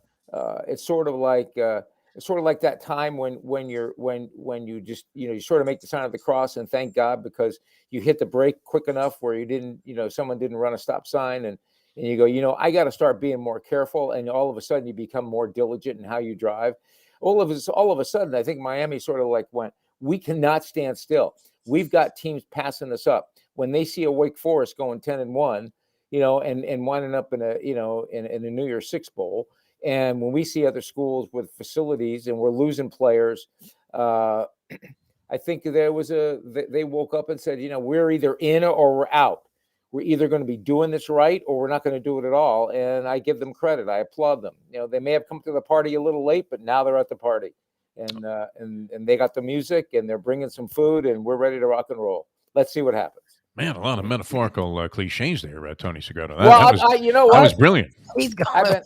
I've been hanging with They got you, the man. bacon, they got the whole pie, they got the big enchilada and the potato. Something's going on there. We Someone's may like, as well get the gambling gourmet on the show here. You're a wild man today, Tony Segreto. I like Listen, the way I you gotta- dodged Lubie's question. I That's didn't great. dodge it. I told you the truth. I told all you these the, people are leaking info. They're looking at Tony like, it better not be you, Tony. I don't give a damn what. Better not be Don't you. let If me. it's you, we want to know. So listen, I got to tell you a story because I know Yes. who's coming on in just a few minutes. On Sunday, I'm flying back from Cincinnati, and I am in Logan Airport in Boston, and I'm kind of going through security, but I'm holding back because I'm watching the selection show, and I'm trying to. We're going to see who's not just. We know who's in. We know the four. It became a given. But, yeah, it was a given. It was just where are they going to wind up, right? Where are the four going to wind up? Where's the game? Where are the games going to be? So we see the four. I'm going through security. We get out of security, and they announce that it's going to be Michigan and Georgia in the semifinal Orange Bowl game. Okay. I am not kidding you. As God is my witness here. Immediately, he asked Within 3 minutes of that selection, my phone is blowing up from Ed Garcia. Yes. Do you know anywhere I can get tickets? How many does he need? That's the question. He already got them. He took all of mine. All my 12 he got. 12? I had 12 Well, tickets. what about us? Tony, Well, we were you know willing to what? pay Let's your give it a- face value for those No, you nosebleed weren't. seats. No, you weren't. You wanted, they were gimmies. I'm taking care of my man, Ed Garcia, with Texas Oh, you had Roadhouse to. now. No, there's no doubt about it. I'm glad you did that. Anyway, we're not connecting right now with Ed Garcia, but Texas Roadhouse restaurants, great places, Tony.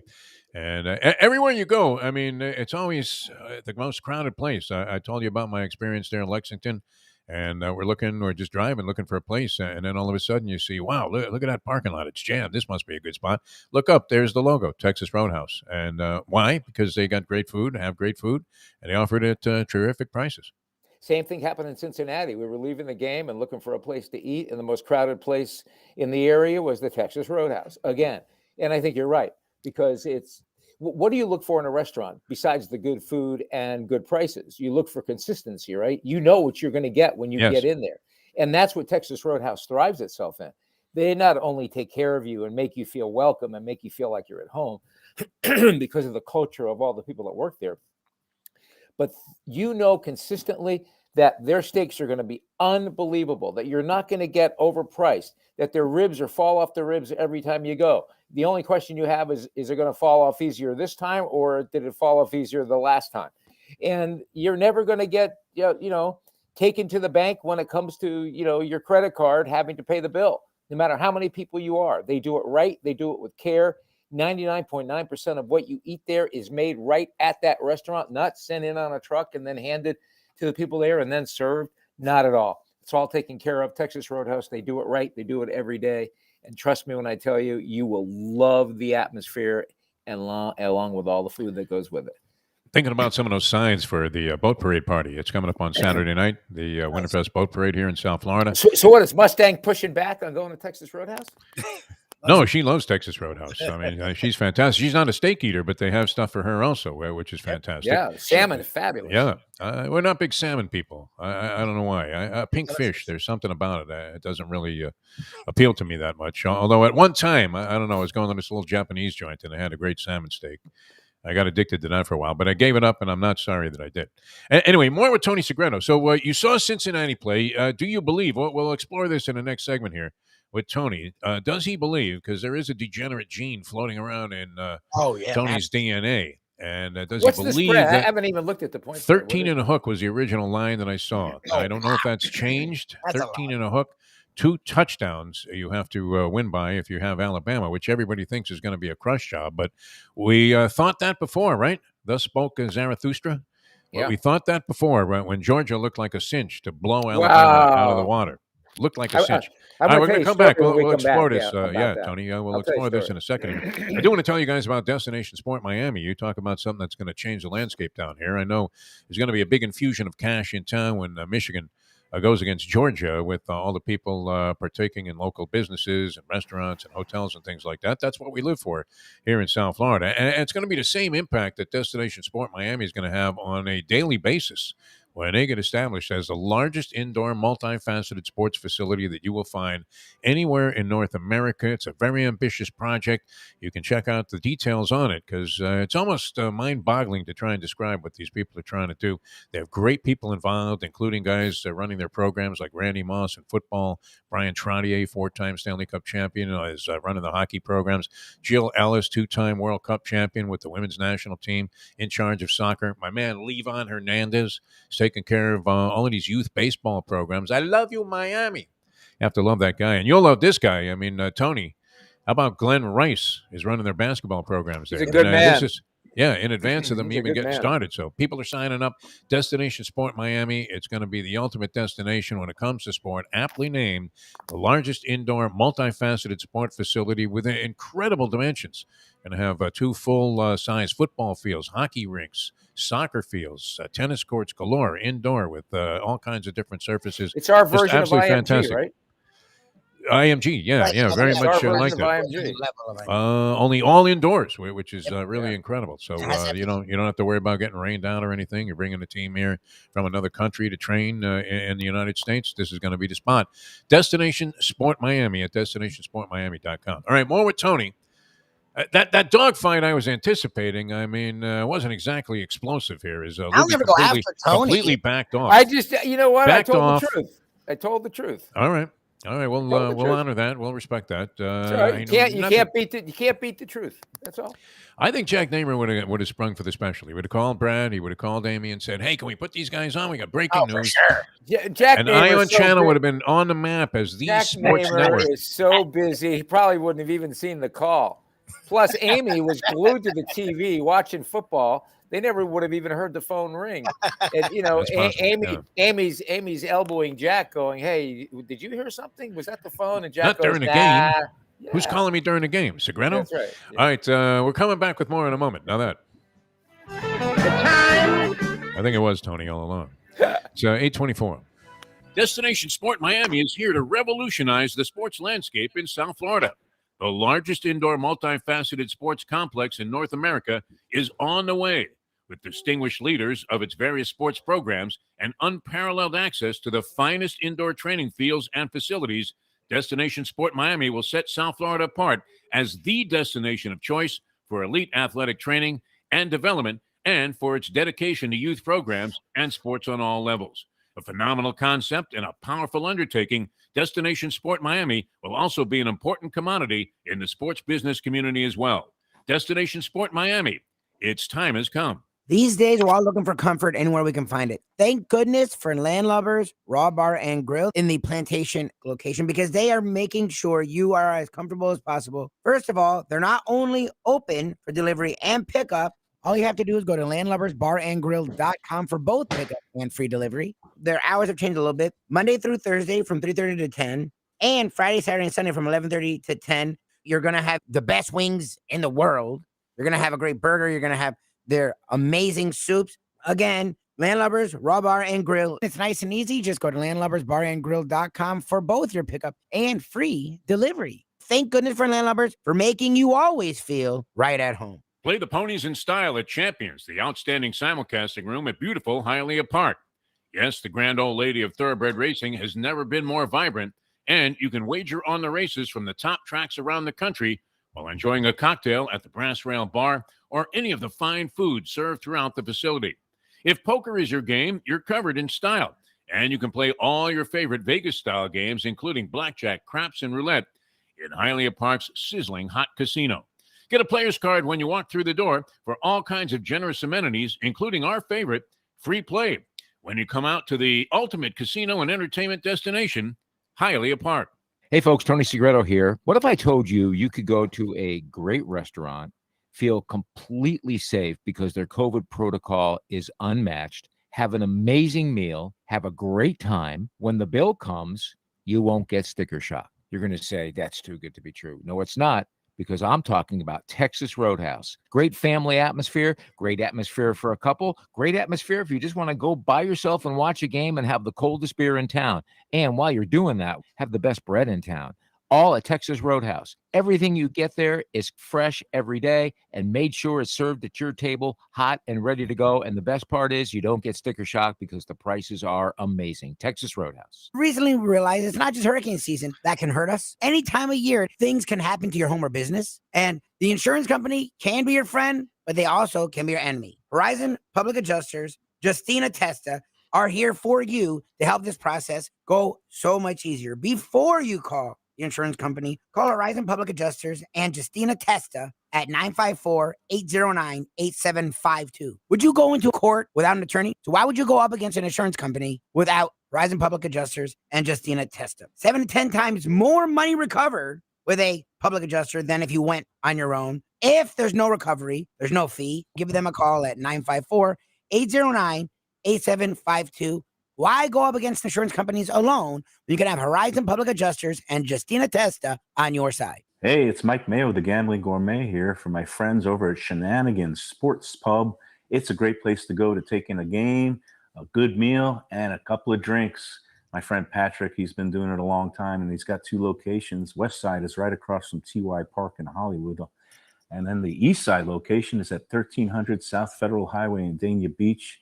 Shenanigans is the place for wings, burgers, barbecue, fresh fish, anything you want, drink specials, late night dining, outdoor dining. It is the place to go, family friendly. Go to Shenanigans and tell them the Gambling Gourmet sent you. A young person at a crossroads in life has an opportunity that otherwise would not be there.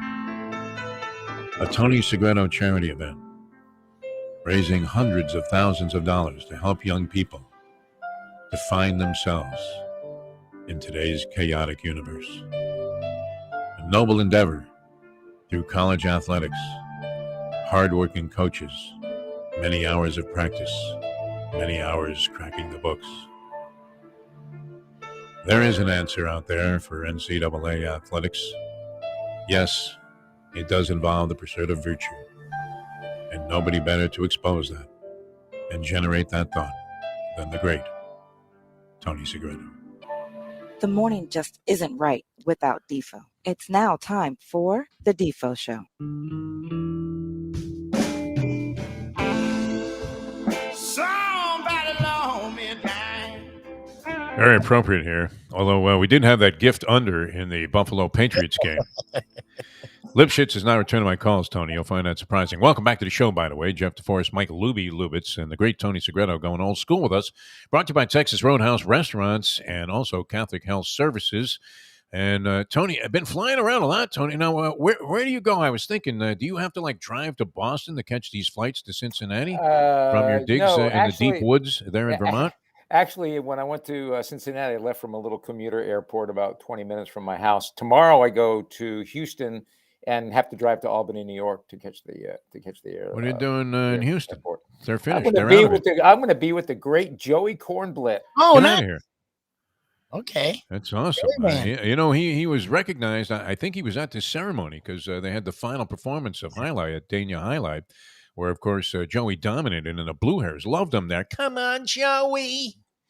I used to love that, man. I mean, like a bunch of 70-year-old ladies were sitting in the front row there, and they all loved Joey because he was Jewish. Hey, Jew. Yeah, I mean, a Jewish highlight player, very unusual to dominate a sport that is otherwise completely owned by people from the Basque region of Spain and to a lesser extent, I guess, from other countries, including America. But final performance. You know what, Tony? I know you attended a bunch of those sessions there back in the day when Miami Highlight was the Yankee Stadium of Highlight. That place was rocking. I mean, you talk about old school. It wasn't just that place. You could go on a Friday night.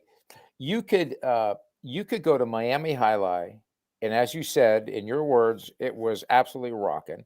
You could place a couple of bets there, leave there, go to Biscayne Kennel Club.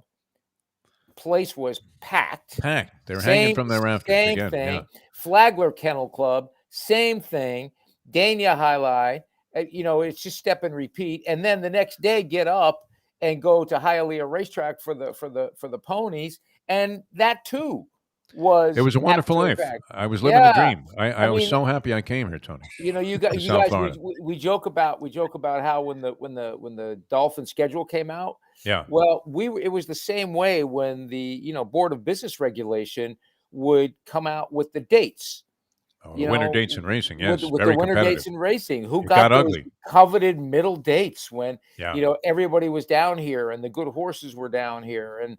Was it going to be Hialeah? Was it going to be Gulfstream? Then Calder enters the picture because they're doing summer racing and they feel they should get the middle days. I mean, it was quite something at the time.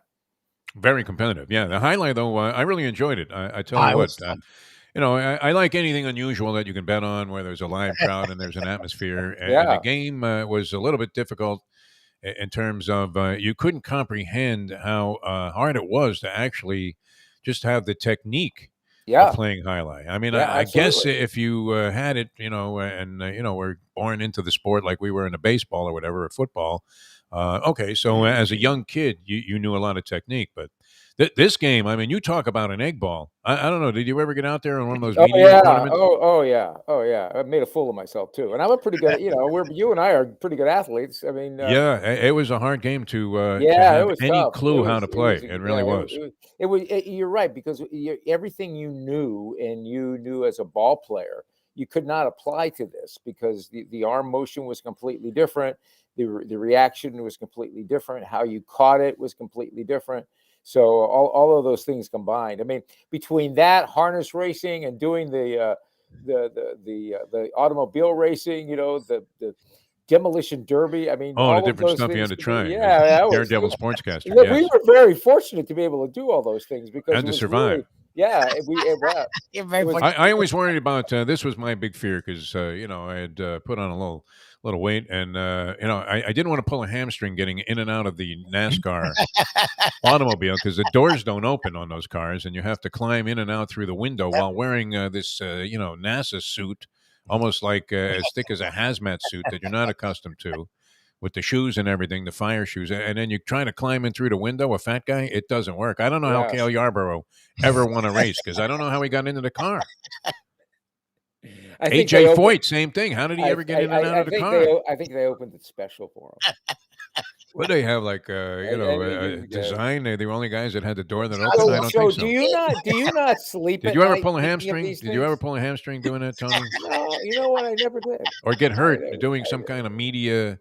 No, Lubie nearly got killed when he decided to tangle with a guy named Monson. Who was a monster. I mean, Monson was appropriate because, it's very much similar to just monster, which what this guy was. And he was an MMA fighter that was kind of borderline UFC. And so what was that? Whoa! Is there a dog fight going on? What's going on in your house? There's an issue here at the house. I've got a dog stuck in my bedroom here, and like cleaning people just came. So she's going crazy and wants to be let out. And if I let her out, then it causes a whole commotion here. So the show suffers as a result. It does. Can I tell you something? All kidding aside. I mean, we're real here. This is exactly. Real life. This is what makes these shows so great because it is real. It's all real. You're really taking the curtain and opening it wide open. My wife's scheduled cleaning people to come while we're on the air with the show, and of course they have to enter right through the door that's right by the room I'm broadcasting from. Of Of course. course. Of Yes. course. Of course. Work? Oh, you have a job? So, Nice. so listen. Yeah. Before we went to commercial break, where are you thinking of laying your money for these for the Final Four? What's the Georgia-Michigan spread? I think that was like 6.5 or 7 in jeez. favor of Georgia in that ball game. So Wow. I would be tempted. I don't know. I would be tempted, and this is going to sound I stupid, would take. I to would take I a would shot take- with Ed Garcia's Michigan Wolverines I getting the would points. too. I don't think there's any question. I think Georgia was exposed. I think that it was interesting. Saturday morning, we're at breakfast, and these people, people were coming up to us and talking to us. They knew we were representing Orange Bowl, and this one guy said, I have looked at this Alabama Georgia game, and I know everybody's going to think I'm crazy. 7 and a hook, by the way. It's up to 7 and hook. I was just going to say. Wow. I love Michigan. I love Michigan. Oh, I really do. They do. Anyway, I'd be willing to take half a point more than a touchdown. Yeah. And say that Michigan's going to at least be in this game. Yeah. And I wonder. Here's my wonder of Cincinnati. You've been wondering out loud. I know I have about. Can they handle the moment? Can they handle the stage? What are they going to be like? Dude, we never thought of that. We just thought, could they handle the point spread? Well, here's the thing. They are a senior dominated team. And I would almost take them with the 13.5. I'm telling you. Do you think though that you fell in love with them because you went there and you met the people and you got in the spirit of the program and they were I watched I mean, we want them to beat Alabama outright. No. Yes. I totally understand what you're saying, and I have backed away from that. This isn't about the people or the anything like that. I watched them for 4 quarters, and this team doesn't stop. I mean, their motor is high. They don't stop. Now, I will tell you this. They do not match up size-wise at all. Who does with Alabama? Yeah, exactly. The Packers don't match up size-wise with Alabama. Yeah. And so my question is, human nature here, right? I don't care. People could tell you all they want. Tell these young kids in Alabama, hey, you better pay attention. This is a good team. This is a good team. Yes, and everybody's telling them, you're playing Cincinnati, really? Honestly, So could they take them lightly? Cincinnati has absolutely zero to lose. They throw caution to the wind. There it is. One of my favorite cliches. I used to use all the time. Do they? If they fall behind early, how do they react? I don't know. But you know what? I would almost 14. I think we do well with Michigan. I'm not so sure we do well with Cincinnati, but why not? Why not? I don't know why I feel like we're going to give out 2 losers here. But here's I don't think we discovered this to be true. We discovered this to be true, Tony, and that is don't bet against the devil. And in this case, the devil is Satan himself, Nick Saban. Yep. And we saw this. I mean, there was no reason to like Alabama in that game against Georgia. Georgia was giving up 6 points a game. The highest total they had yielded was 17. They gave up 42 against an Alabama team that could not score for 58 and a half minutes against Auburn, a team that went 6-6 on the season and certainly didn't measure up to the level of what we've seen in terms of devastating defensive play that Georgia had. And you thought Georgia could put some points up on Alabama also because their offense had kind of come around a little bit or enough so to convince you that they would run away and hide in this ballgame. And what happens? They get shellacked. Well, they were able to, all these games up until Alabama, they were able to hide the secondary that's a little suspect, right? Because they have. And when did they start counting Mississippi's, though? When did that start? Only in the Alabama game. When did they start counting Mississippi's on defense? Oh, my God. Because Bryce Young won the Heisman Trophy that day. You're betting against the devil. They had the number 1 seed and the Heisman Trophy winner at quarterback again. They were able to figure out how to keep him clean. Yeah, which no one's been able to do. Who? Saban? I don't think he is clean. No. They were able to keep the quarterback clean and keep this defensive line from like attacking him. And think about it, the week before, Auburn's defensive line beat them up. They were getting annihilated in that game. Auburn, Yeah. It was a it's not mismatch. good. It appeared really And when so you it's saw really the game transpire. it's hard to give Saban credit, but boy, how can you not? You have to. No, How never can you bet not? against Saban. Don't bet against the devil, Tony. People have done it. We talked about this on the show. Jimmy Swagger tried it. He tried betting against the devil. Where is he? Incarcerated. Jim Baker, Tammy Faye, they bet against the devil. And guess what? They got theirs. And you know what? They're coming for you, Osteen. They're coming for you.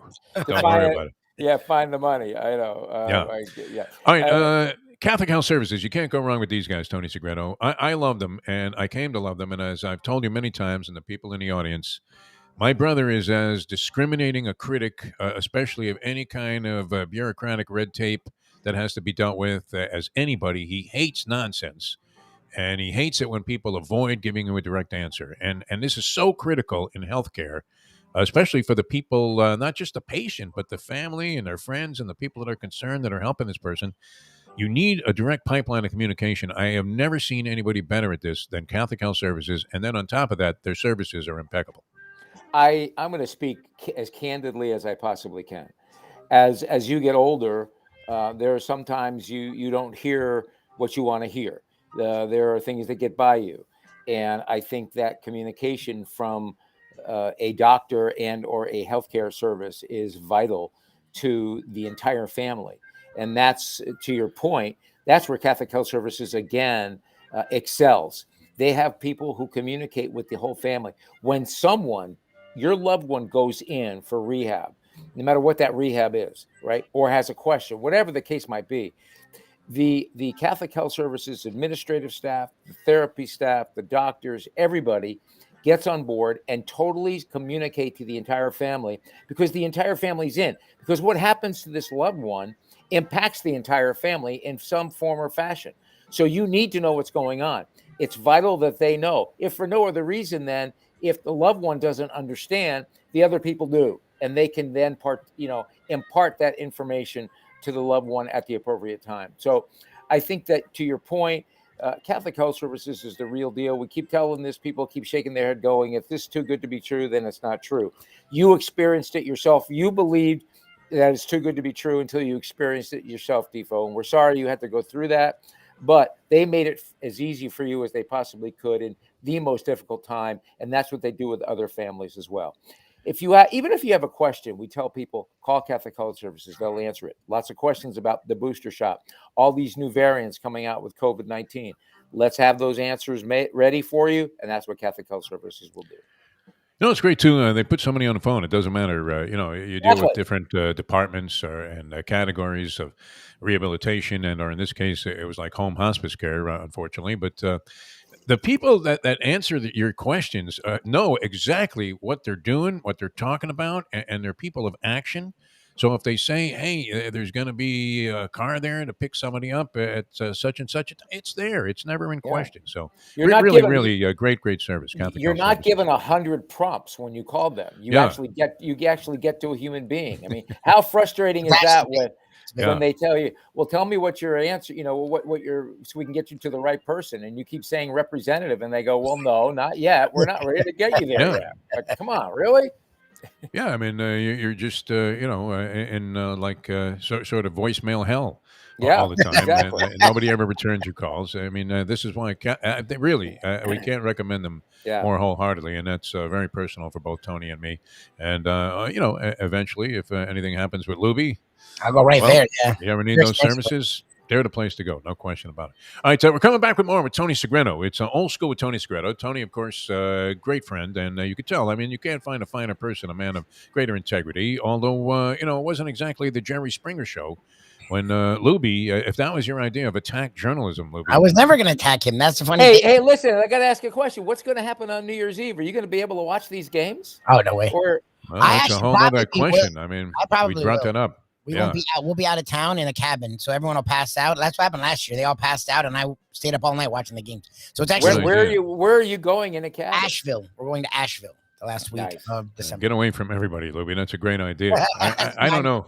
I don't know where I'm spending New Year's Eve, but if it's in front of a television set, watching Michigan and Georgia, Yeah. I'm in a pile of. So listen, we don't. The early game is the one that's going to be at least the one to watch. You can watch that one because you're not going out yet. It's the later one. I can't bet against the Devil though. I mean, 13 and a hook. It's a very generous allotment for a team that you say is very exciting, very determined to show. And nobody would be happier, Tony Segreto, than to find out that Cincinnati was belonging and deserving all the time. Listen, I'm not suggesting that we take the 13.5. I'm just saying to you, I would have to think about it. It's not just a gimme for me. And I will tell you this flat out. I will take the 7.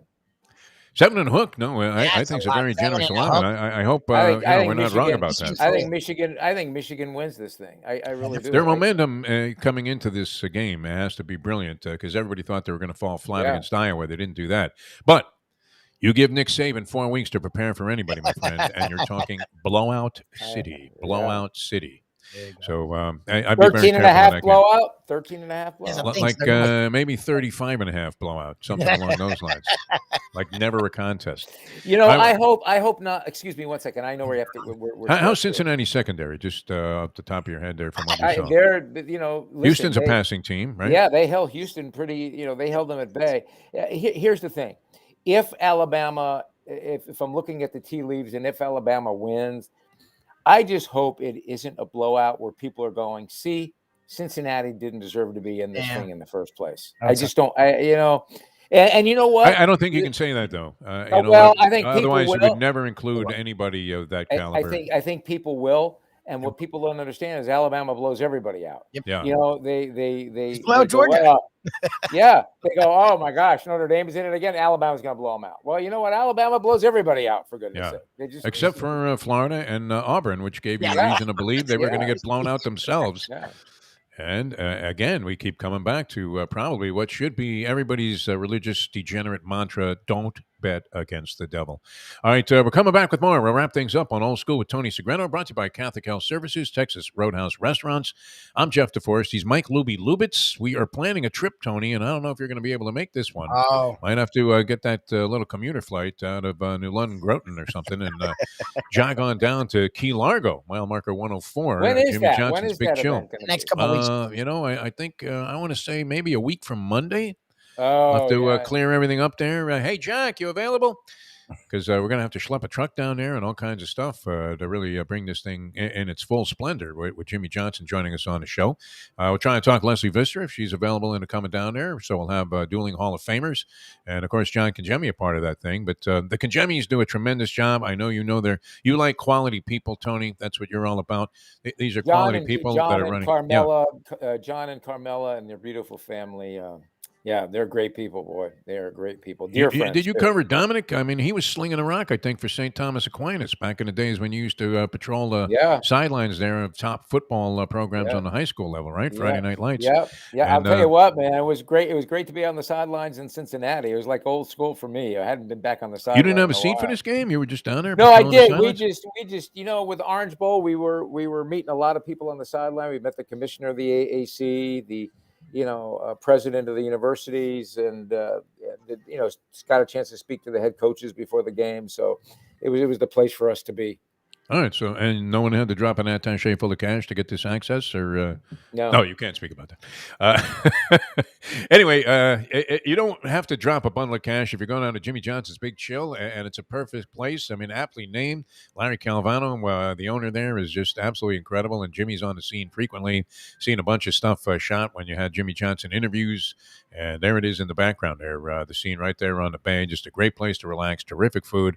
Try, Tony, this will be you, the Italian Fisherman Pizza there is a spectacular, unparalleled dish anywhere around the world. And it's a personal creation of Dominic Congemi, who is cooking and doing everything. And then he joins the band, and all of a sudden he's like Bono out there. Just absolutely amazing. How much fun they have down there. So it's a great place. And if you want to get the vibe of the Keys, just as you hit there after exiting Florida City, or you're on your way back from maybe weekend in Key West, stop in at Jimmy Johnson's Big Chill, mile marker 104 on the Overseas Highway. And it could be a spectacular when we get the Ion Channel people down there for what we hope is a very festive edition of the program. All right, they're coming back with more with Tony in a moment. Now that. The time. It is 8:50 Eastern. Since day one of Old School, we've had Catholic Health Services be part of our family. They are recognized as the quintessential rehab facility in the Southeast for strokes, but it goes well beyond strokes because Catholic Health Services is in the community of South Florida to help the community stay healthy. And if they're not healthy, get them healthy and get them back on their feet quicker than they could have ever expected. They do it every single day. It's step and repeat 24/7. Catholic Health Services. Destination Sport Miami is here to revolutionize the sports landscape in South Florida. The largest indoor multifaceted sports complex in North America is on the way, with distinguished leaders of its various sports programs and unparalleled access to the finest indoor training fields and facilities. Destination Sport Miami will set South Florida apart as the destination of choice for elite athletic training and development, and for its dedication to youth programs and sports on all levels. A phenomenal concept and a powerful undertaking, Destination Sport Miami will also be an important commodity in the sports business community as well. Destination Sport Miami, its time has come. The championship meet is right around the corner at Gulfstream Park. The only place for live racing, Gulfstream's action has never been hotter. Whether it's on the track, in the casino, or part of the dining and entertainment offered at the Village of Gulfstream Park. Currently running Thursday through Sunday, Gulfstream's racing package is the best in the country, with all the top horses and people in the game pointing towards another tremendous winter season. Check out the remodeled first floor casino, open 7 days and nights a week, along with the many special events and concerts happening at Gulfstream Park. You can place your wagers from anywhere at firstbet.com. Check the calendar of events at gulfstreampark.com. From the newly renovated sports bar to the beautiful bayside views captured at the Tiki Bar, Jimmy Johnson's Big Chill has it all. Located at mile marker 104, the Big Chill also offers waterfront dining while experiencing breathtaking sunset views of the Florida Keys. It's simply the hottest spot in the Keys to cool off. That's Jimmy Johnson's Big Chill at mile marker 104 in Key Largo. For more information, call today at 305-453-9066. Buy or lease a Taos and take it to the house at Deal Volkswagen. Anna and her team make your next VW purchase or lease so easy with new inventory rolling in daily and the biggest selection of certified pre-owned vehicles in the business. You can make your deal online at dealvolkswagen.com or visit the beautiful showroom in the classic location, 3601 Bird Road, right in the heart of the Gables. Or give Anna and the team at Deal a call at 305-448-DEEL.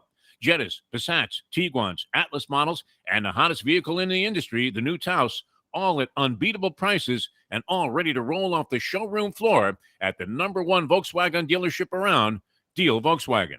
By the way, you sound great. I don't know how good I sound, but you sound great. You sound great. really good, Tony. Better than I've ever heard you before, really. Even when we were the regular radio gig there with the Comrex and all the fancy equipment that we had. Lubie set this up last night with a bunch of tape and he had a couple of paper clips here. Things are falling apart, and yet it sounds some brilliant. bubble gum. I got it. Yeah. we couldn't be happier than to be doing this. No, I'm Cincinnati, honored. I knew they were going to clobber everybody the rest of the way, so laying 30 didn't really hurt me that much. And then I did believe it or not, I used some Segreto logic and came up with Syracuse getting 6 in their ball game and managed to lose in overtime by 3, so we covered there. Look at you. Yeah. I love Syracuse in that game. I truly love Syracuse. I don't know how you could love them. I don't know about love. You were such a degenerate. Love is a Well, strong let's word there, Tony. let's Such a put it degenerate. this way. They lost let's to put it- Florida State. I know, but they caught me up even, so I'm happy. Oh, very nice. No I- response. No response. You I'm shocked us. not actually. Well, I don't I'm know. not- You're dealing with another bookmaker. I don't know. Yeah, that you're it's lying. a category, Tony. 'Cause when I'm- other guys are getting 3 points, you're getting 11. I mean, it's crazy. I got in the Syracuse game. We're talking about 6. I got 15. Exactly. That's what I thought. Exactly. Of course you did. It's like you've died and gone to heaven, and the rest of us are in there facing guys like Lipschitz every week with the usual demands that make sure you're not late on Tuesday. It's like, shut up, Louie. You know what? I'm sick You of sound dealing like- with you, and I pay every week. Defo and Lubie love kicking it old school with the legendary Tony Segreto. Big thanks to Catholic Health Services and Texas Roadhouse. Florida, which is in the state.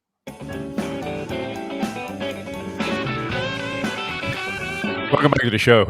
It's the Crack on Tony Segreto show. No, it's old school with Tony Segreto. You guys, I am. That's the only reason I'm here. We're using you as like I'm a here punching bag today. It's crazy. Yeah. every day, every day. I'm easy pickings, because I don't like.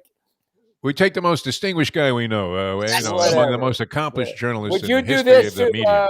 Would you do this to Mayo? No. Oh, Would we you do. Oh, this no, to- Mayo gets No, Mayo can't take the Pauly? body shots anymore. He's Would you do been this eating to too much. He really Pauly has. or anybody else? No, that's Mayo's okay. looking like Butterbean Ash after Absolutely. the holidays. If He's we- not going to survive. If I'm meant to be your punching bag, then so be it. No, I mean, you're just on the cusp of a lot of different things, and sometimes your side or your opinion is not necessarily, those that are commensurate with what we usually express in terms of cynicism here on the show. Because you live in the world of cynicism, and I wonder how in the world. It's a degenerate world. It's it's fine. I deal in reality. There's a way to get screwed. You're going to find it. And that's why I fear both of these games. Although I'm with you, Tony. My inclination is to say Old Man Mo is on the side of the Wolverines in that game against Georgia. But see, now I don't know. Is that an aberration? Did they just have a lousy game? Were they unable to deal with the moment? And Nick Saban outfoxed them somehow with his clever offensive planning? See, I don't think Georgia's as bad as that game was, but I think Michigan is as good as they've been. And that's the difference in this game is we wrote off Michigan because of that Michigan State game. First of all, Michigan State's top 10, so it's okay to lose to the top 10 team. And they've beaten soundly two really good teams. Like Ohio State is legit, and Iowa is legit. And their defense is every bit as good as Georgia's. It just was unheralded. Hutchinson is a legitimate Heisman candidate as a defensive lineman. I would look at the form. I would look at the form of how they do after a month off in bowl games. That's what I would do. I would look back and see how they respond. Yeah, that's my issue with the bowl games. That's the only issue, and there's no way around it. Is that come the end of the year, we're watching teams at the apex of their season. They're either on that roll or they're not. If they're not, they're happy to have that month to regroup. If you're Michigan right now, if you're Cincinnati and Alabama, you want that bowl game to be this week. You don't want to have to wait a month, right? To kind of lose your edge. And but again, that's where the coaches come in. That's where you talk about Saban. That's where you hope Harbaugh gets these guys. What's in store here? He's got a lot on the line here, man. He's coming from the ashes to to this. Right. Yeah. I think he's been sedated. I really do. I mean, he was so calm after that Auburn game. I didn't even know it was Nick Saban. I think either that or that Affleck money is so enormous that he doesn't even need to coach anymore. All I know is that for Harbaugh, Lululemon must be paying him billions upon billions of dollars after what happened a couple of weeks ago in his whole Lululemon deal. That they must just be, he must be going to a store every day with more pants in front of him. You're not allowed to wear anything but khaki pants, I would imagine, anywhere around Ann Arbor. We always talk to and bust John U. Bacon's chops a little bit about that. The esteemed author who has to be thrilled to see that. Well, you have to be thrilled, Tony Segreto, and so do the people at the Orange Bowl. Yeah, we are. And you have a great day. In the Alabama-Cincinnati game, in spite of the fact that you think Cincinnati's in there with a fighting chance, which we hope is the case, but it doesn't have the sex appeal of Michigan and Georgia, and we know that Michigan has rabid fans that come from all over the place to watch the Wolverines play, and I would imagine Georgia, it's a short pop down here. We're going to see a lot of hillbillies on South Beach, which is always among my favorite incongruous scenes. Yeah, the game is sold out. The game is absolutely sold out. So, well, and I don't know, did you charge face to Ed Garcia, or did you give him those tickets? 12's a lot. I mean, if a guy's asking for a dozen, I mean, you can't necessarily count on the guy in the media there that got him for free to. Oh no, did you have to pay for him, Tony? Oh yeah, you did. We buy for him. Yeah, he pays for him. Yeah, you pay for them. Yeah, right. Part of the Orange Bowl committee deal. Yeah, we pay for them. So I tell you what, this is of all the Orange Bowl games that we've done. This has literally been the hottest ticket because within 20 minutes, I mean, after Ed called me, I had requests for another 24 tickets. Yeah. I noticed you weren't taking my call that day. I didn't even try this time. we thought about, I don't know, would it be worth paying like $1.50 to sit nosebleed for a game like that? I'm not inclined to spend, being in the media, you don't want to pay for any tickets ever. Right. Is a problem. But if I had to pay, what would I pay $150 to go nosebleed college football game if I had no real rooting interest in either team except for whatever money I bet on Michigan. Ed told me he went to the Third Market to look for tickets immediately. Yes. And for a seat in the stadium where you could get all the food and drink you want, it was 12. That's pricey though. It was 12 grand. 12 grand. 12 grand. Oh, it's a good note to end on here, Tony. That's what Ed told me.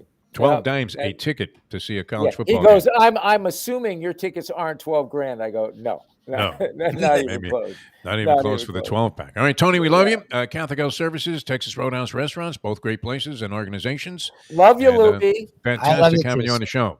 I can't believe how peaceful that was. Biden and Putin went at it a little harder than you two guys did. Listen, all kidding aside, Defo, thank you, because we really do love and we're very grateful for Catholic Health Services and Texas Roadhouse, two quality organizations with great people leading them, and we couldn't be happier and more proud to be associated with them for sure. Well, and Ion Channel, Jack Namer, Amy, and all of the good people there, Brad, making this thing happen. So a lot of exciting things on tap here. As we've been saying, Tony, 2022 is going to be our year. That's going to be the year that we really kind of hit our stride here, finally, after all these years of schlepping. All right, Tony, thanks. Always a pleasure, my friend. Honored to do it, guys. This greatest part of my week right here. All right, a lot of fun. Tony Segreto, ladies and gentlemen. Hey, you let him off the hook, man. I mean, why didn't you just back off there because you didn't want to knock him out? I was never going to go after him. I look, the reality is I believe him. I give him credit for admitting he didn't know. Like, I think that's what it is. I think he's on the board, but he's not like the guy making the decisions. He's been pretty clear about what he does with the board. We should have gone Francesa on that and just predicted it was going to happen. And then if it didn't happen, just denied it completely and had Jack bury the tapes. What video? There was a problem with the camera that day, and we didn't get any audio either. Hey, Doug, what's going on with the audio streaming? All right, we have to run. It's a lot of fun being with you. We'll do it again tomorrow. The Hialeah Park Trivia Challenge. We're going to pull it off. We have to make some special arrangements here. And it involves the technical expertise of both Dave Gurgles Gurgley and the Polyman Paul Massell. I'm a little scared. For what would seem to be a somewhat uncomplicated endeavor, but we're going to have it. We're going to have it, for you tomorrow. So you can win some stuff too, and we're going to upgrade the prizes. Nothing against landlubbers, but I think there are big plans for the Hialeah Park Trivia Challenge. Nice. All right, so we'll see you tomorrow at 7. Thanks everybody for tuning in. See you tomorrow, and thanks to the people at Ion Channel. Mike Lubitz, I'm Jeff Deforrest. We'll see you next time as we leave you now that. The time. It's 9:03.